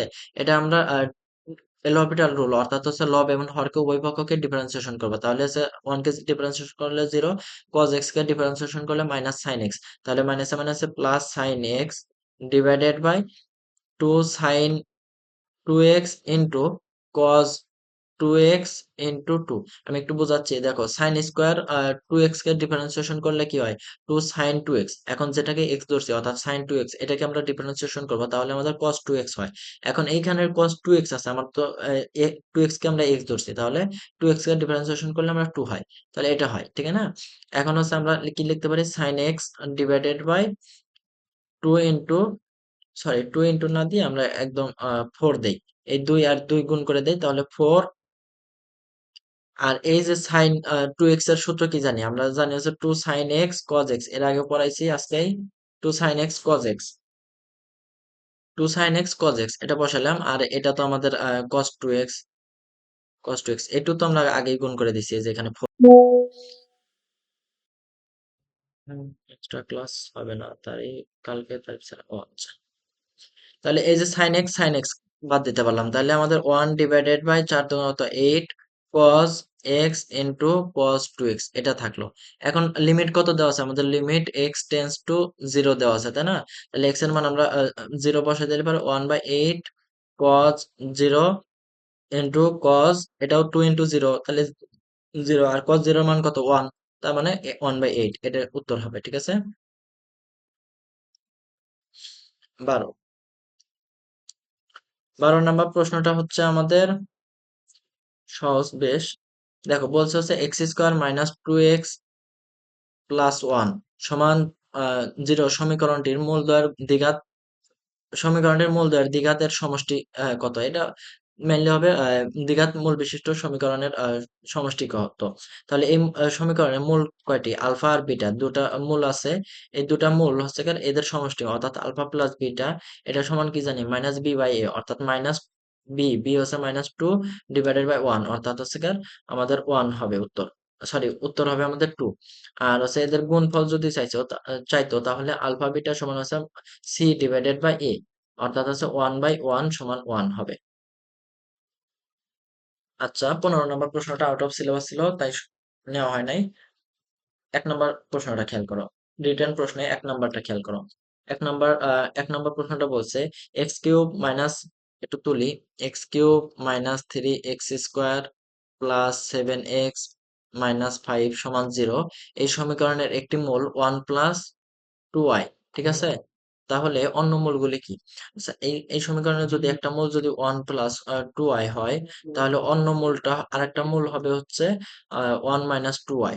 ঠিক আছে? তাহলে আমরা কয়টা মূল পাইলাম? টোটাল দুটা মূল পাইলাম। কিন্তু আমাদের এখানে ঘাত কত? 3, তার মানে তিনটা মূল পাওয়া যাবে। আর একটা মূল কি? আমরা ধরে নিলাম আলফা। ওখানে আবার লিখতে যাও না, ধরি অপর মূল আলফা, এটা লেখার দরকার নাই। লিখবা যে হচ্ছে একটি মূল 1 প্লাস 2y হলে অপর মূল 1 মাইনাস 2y এবং আলফা, এটা লিখলে হবে। এখন এটা আমরা বের করব। ঠিক আছে? এখন আমাদের হচ্ছে এই সমীকরণের মূলগুলি নির্ণয় করতে বলছে, অর্থাৎ আলফা মান বের করতে বলছে। এখন ত্রিঘাত সমীকরণের ক্ষেত্রে তিনটা মূল যদি আলফা বিটা গামা হয়, তাহলে এদের যোগফল কি হয়? Alpha beta, alpha plus beta plus gamma সমান হচ্ছে আমাদের কত আসে? মাইনাস বি বাই এ, অর্থাৎ মাইনাস বি বাই এ। তাহলে এখানে 1 plus 2i plus 1 minus 2i, তাহলে এই দুটো তো আগে পাইছি, প্লাস আলফা সমান মাইনাস বি বাই এ, অর্থাৎ হচ্ছে মাইনাস মাইনাস 3 ডিভাইডেড বাই 1 সমান, এটা আমাদের 3 উত্তর আসে। ঠিক আছে? সরি, 3 উত্তর আসে না, তাহলে হচ্ছে এখানে 2i আর মাইনাস 2i বাদ গেল, তাহলে 2 প্লাস আলফা সমান হচ্ছে 3। অতএব আলফা সমান হচ্ছে আমাদের 1। ঠিক আছে? আলফা সমান আমাদের 1। 2 নম্বর প্রশ্নটা খেয়াল করো। 2 নম্বর প্রশ্নটা একটা দুটা পরাবৃত্ত দেওয়া আছে, y সমান এক্স স্কোয়ার একটা, আর হচ্ছে আমাদের এক্স সমান ওয়াই স্কোয়ার, এটা তো খুবই সুন্দর একটা প্রশ্ন। এই সমীকরণ, এই দুটা পরাবৃত্ত দ্বারা আবদ্ধ ক্ষেত্রের ক্ষেত্রফল বের করতে বলছে, ঠিক আছে? তাহলে আমরা একটু চিত্র আঁকাই, একটু সাধারণভাবে চিত্র আঁকাই দিবা, পাশে ছোট করে না আঁকালেও সমস্যা নাই, তবে আঁকানো ভালো। এইটা হচ্ছে আমাদের এক্স সমান ওয়াই স্কোয়ার এই চিত্র, আর এটা হচ্ছে আমাদের ওয়াই সমান এক্স স্কোয়ার। এখন আমাদের ক্ষেত্রফল বের করতে বলছে এই যে এই অংশটুকু, এই যে এই আবদ্ধ অংশটুকু, ঠিক আছে? এটা আমাদের এক্স অক্ষ, এটা আমাদের ওয়াই অক্ষ। আমাদের লিমিট দরকার, লিমিটের দরকার কি, এই যে এই বিন্দুটা দরকার, ঠিক আছে? এই বিন্দু আর এই বিন্দু, এটা তো জানি মূল বিন্দু। এখন আমরা একটু বের করি। তাহলে আমাদের এক্স এর মান কিন্তু দরকার, তাহলে এবার আমরা এইখানে আমরা বসাই দিব, ঠিক আছে? তাহলে এক্স সমান ওয়াই স্কোয়ার সমান এক্স স্কোয়ার এর স্কোয়ার, এই যে এখান থেকে মান 1 নম্বর থেকে আনলাম, তাহলে এক্স সমান এক্স টু দি পাওয়ার 4। তাহলে এক্স, দুঃখিত, দেখো, x two the power 4 minus x সমান 0, তাহলে আমরা এখান থেকে এক্স এর মান কি পাই, এক্স কমন নিলে পারে এক্স কিউব মাইনাস 1 সমান 0, অতএব এক্স এর মান একবার পাই 0 আর একবার পাই 1, এই যে এক্স কিউব সমান 1, তাহলে এক্স এর মান 1 পাই, ঠিক আছে? আমাদের লিমিট হচ্ছে আমাদের 0 থেকে 1, আমাদের লিমিট নির্ণয় করা কমপ্লিট, ঠিক আছে? লিমিট নির্ণয় করা কমপ্লিট। এখন ইন্টিগ্রেশন অফ আমাদের 0 থেকে 1, আমাদের এই অংশটা বড় অংশ না, এই অংশটাকে আমরা বিয়োগ করবো, তাহলে ওয়াই এর মান হচ্ছে এক্স স্কোয়ার, সরি আমরা একটু ডিটেলসে দেখা দেই, y one minus y two. তোমরা এত ডিটেলস লিখবা না, কিন্তু আমি বলে দিলাম এত ডিটেলস লিখলে কিন্তু লস খেয়ে যাবা, মানে টাইম পাবা না। ইন্টিগ্রেশন অফ 0 থেকে 1, ওনারা জাস্ট দেখে যে তুমি প্রসেসটা জানো কিনা, তুমি পারবা কিনা, এটা দেখে ওনারা। ওনারা এটা নিয়ে তো মাথা ঘামায় না যে তোমার অঙ্কটা মানে একদম প্রপার ধারাবাহিক নিয়মে হলো কিনা, এত না। তুমি উত্তর বের করতে পারছো, তুমি তাদের এই অঙ্ক বের, উত্তর বের করার নিয়মগুলা জানো, এগুলাই দেখে মেইনলি। অর্থাৎ তোমাকে শেখানো শিখাইতে চাইলে তুমি শিখতে পারবা কিনা এটা দেখে বিশ্ববিদ্যালয়ের শিক্ষকরা। বুঝতে পারছো? আর তুমি যদি এবিসি না পারো, তাহলে তো তোমার ওই জায়গার ইয়া পড়াতে পারবে না, গ্রামার পড়াতে পারবে না, আগে এবিসি পড়াতে হবে। তাই হচ্ছে এগুলো আগে দেখে। তাহলে ওয়াই ওয়ান সমান কি, আমরা এই যে এটা বড়, এটা এটা আমরা নিব, তাহলে আমাদের x square minus y two হচ্ছে আমাদের এই যে এই রেখা বিয়োগ করে দিব, তাহলে হচ্ছে আমাদের ওয়াই স্কোয়ার। তাহলে ওয়াই স্কোয়ার সমান এক্স, তাহলে আমরা তো ওয়াই এর মান বসাবো, তাহলে রুট ওভার এক্স বসাবো, এটা ইন্টু ডিএক্স, ঠিক আছে? ডিএক্স। এখন আমরা একটু ইন্টিগ্রেশন করে দিব। দেখো লিমিট তো 0 থেকে 1 বসাইছি, তাহলে আমরা একটু বসাই। তাহলে এক্স স্কোয়ার কে ইন্টিগ্রেশন করলে আমাদের x cube divided by 3 minus root x কে ইন্টিগ্রেশন করলে হচ্ছে 2/3 এক্স টু দি পাওয়ার 3/2। এটা একটু মুখস্থ রাখবা, কারণ এটা এমন এমন সময় লাগে যে মনে করো যে তখন ইন্টিগ্রেশন করা অতটা কঠিন হয়ে যায়। 2/3 এক্স টু দি পাওয়ার 3/2, ঠিক আছে? এটা হচ্ছে 1 0, এই যেমন আমি এখানে বসাই দিব। তাহলে 1 বসালে হচ্ছে 1/3 মাইনাস 2/3 হবে, কারণ এইটুকু আমাদের 1 হয়ে যাবে, আর 0 বসালে সবই 0 হয়ে যাবে। তাহলে এটা আমাদের মাইনাস 1/3 উত্তর আসবে। এখন বলতেছো যে মাইনাস উত্তর বসা দিয়ে আসবো, ক্ষেত্রে এই মাইনাসটা বসানো যাবে না, এটা মডুলাস করে দিয়ে আসতে হবে, ঠিক আছে? এটা 1/3 স্কোয়ার ইউনিট, এটা আমাদের সঠিক উত্তর। 2 গেল 3 নাম্বার অঙ্কটা। 3 নাম্বার অঙ্কটা বেশ সহজ, মজার অঙ্ক। তোমাদের অঙ্কগুলো সবই সহজ দিছিল। 2022 আর 23 সালের প্রশ্নটা সমাধান করে দেখো, আমি তো এইচএসসি 22 ব্যাচ, 22 আর 23 সালের প্রশ্নটা সমাধান করে দেবো, দেখো কেমন লাগে। এরা ভালো কঠিন করছিল। এই কোচিং কোশ্চেন করায় যে পোলাপান এখন বেশি পারে, বেশি মানে অনেক বেশি পারে, যার কারণে তোমাদের মনে করো কোশ্চেন টিচাররাও শিখে গেছে যে আমরা একটু কোশ্চেন হার্ড করি। বুঝতে পারছো? তারাও একটু হার্ড করে। তাছাড়া আগে কোশ্চেন গুলো সহজই ছিল। দেখো tan inverse x plus tan inverse y সমান tan inverse x plus y divided by 1 - x, এই সূত্রটা তোমাকে প্রমাণ করতে বলছে, যেটা কিনা তোমরা মুখস্থ করছো। এটা মুখস্থ করা যাবে না, সব জায়গায় সবকিছু মুখস্থ করতে হয় না। এখন এটা সহজ প্রমাণ। tan a সমান আমরা এক্স ধরলাম, তাহলে এক্স সমান আমরা তাহলে এ সমান আমরা কি পাই, tan ইনভার্স এক্স, ঠিক আছে? এটা 1 নাম্বার দিয়ে রাখলাম। আর tan বি সমান আমরা পাই হচ্ছে, ধরলাম হচ্ছে ওয়াই, তাহলে এটা হচ্ছে বি সমান পাই হচ্ছে tan ইনভার্স ওয়াই, ঠিক আছে? tan ইনভার্স ওয়াই, হ্যাঁ ঠিক আছে, tan ইনভার্স ওয়াই। এখন আমরা tan a plus tan b এর একটা সূত্র আছে না, tan a plus tan b সমান আমরা জানি হচ্ছে tan a plus tan b, এই সরি সরি, কি বসাই এটা,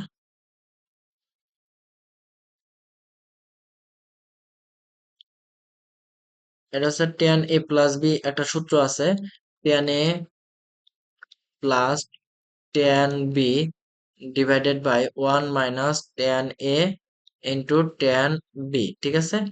এখন এটা tan এর মান আমরা সরি, এতটুকু না করে আমরা আরেকটু আগাই।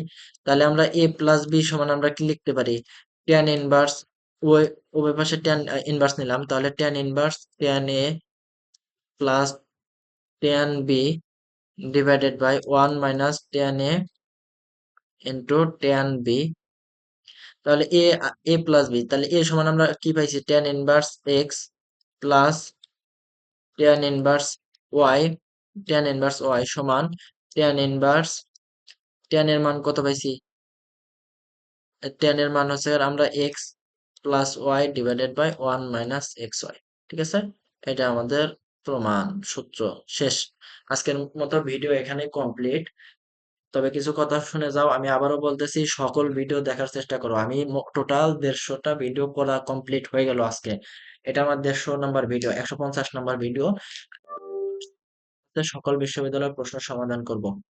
তো তোমাদের যদি জানতে ইচ্ছে করে এবং সবগুলো ভিডিও দেখার ইচ্ছা থাকে, তাহলে প্লিজ মানে আমার হোয়াটসঅ্যাপে নক করবা। হোয়াটসঅ্যাপ নাম্বারটা দিয়ে দিছি, আবারও বলতেছি, 01749317288। এই নাম্বারে তোমরা যদি যোগাযোগ করো এবং 100 টাকা পেমেন্ট করো, তাহলে সকল ভিডিও তোমরা ফ্রিলি দেখতে পারবা। ঠিক আছে, এই টাকার পরিমাণটা কখনো পরিবর্তন হতে পারে। যদি মনে করো যে ভিডিও আরো বেশি করে থাকি, যদি 300টা করে রাখি, 400 ভিডিও করে, অবশ্যই টাকার পরিমাণটা বাড়বে। এটা তো অবশ্যই, আমার তো কষ্ট করে ভিডিও, এক একটা ভিডিও 1.5 ঘন্টা, 2 ঘন্টা, 2.5 ঘন্টা, 3 ঘন্টারও ভিডিও আছে। 3 ঘন্টা, 3.5 ঘন্টা ভিডিও নাই, 3 ঘন্টা ভিডিও আছে। বুঝতে পারছো? তো ভালো থাকো, আজকে আর কথা বাড়াবো না। আজকে প্রশ্নটা সবগুলো ভালোই সমাধান করছি। আর তোমাদের আশা করি উপকার আসবে, এই ধরনের প্রশ্ন সমাধান আশা করি সব উপকারেই আসে সকলের। আর তোমরা যদি সবগুলো ভিডিও আর যেগুলো ফ্রি ভিডিও দেওয়া আছে, ফ্রি ভিডিও গুলো দেখতে চাও, তাহলে চ্যানেলের ভিতর যাবা, চ্যানেলের ভিতর গেলে পরে সকল ফ্রি ভিডিও গুলো দেখতে পারবা। ঠিক আছে, সকল ফ্রি ভিডিও গুলো দেখতে দেখতে পারবা। প্লে লিস্ট আছে, প্লে লিস্টে দেখো কৃষিগুচ্ছ আছে, তা কৃষিগুচ্ছের জন্য, তারপর যশোর বিজ্ঞান ও প্রযুক্তি বিশ্ববিদ্যালয়, তারপর হচ্ছে তোমার গুচ্ছ বিশ্ববিদ্যালয়, ঢাকা বিশ্ববিদ্যালয়, এই সকল বিশ্ববিদ্যালয়ের প্রশ্ন তোমাকে ফ্রি করে দেওয়া আছে। বুঝতে পারছো? সকল বিশ্ববিদ্যালয়ের প্রশ্ন তোমরা দেখে নিবা। ঠিক আছে, তো আজকে থাকো, ভালো থাকো সকলে। আসসালামু আলাইকুম।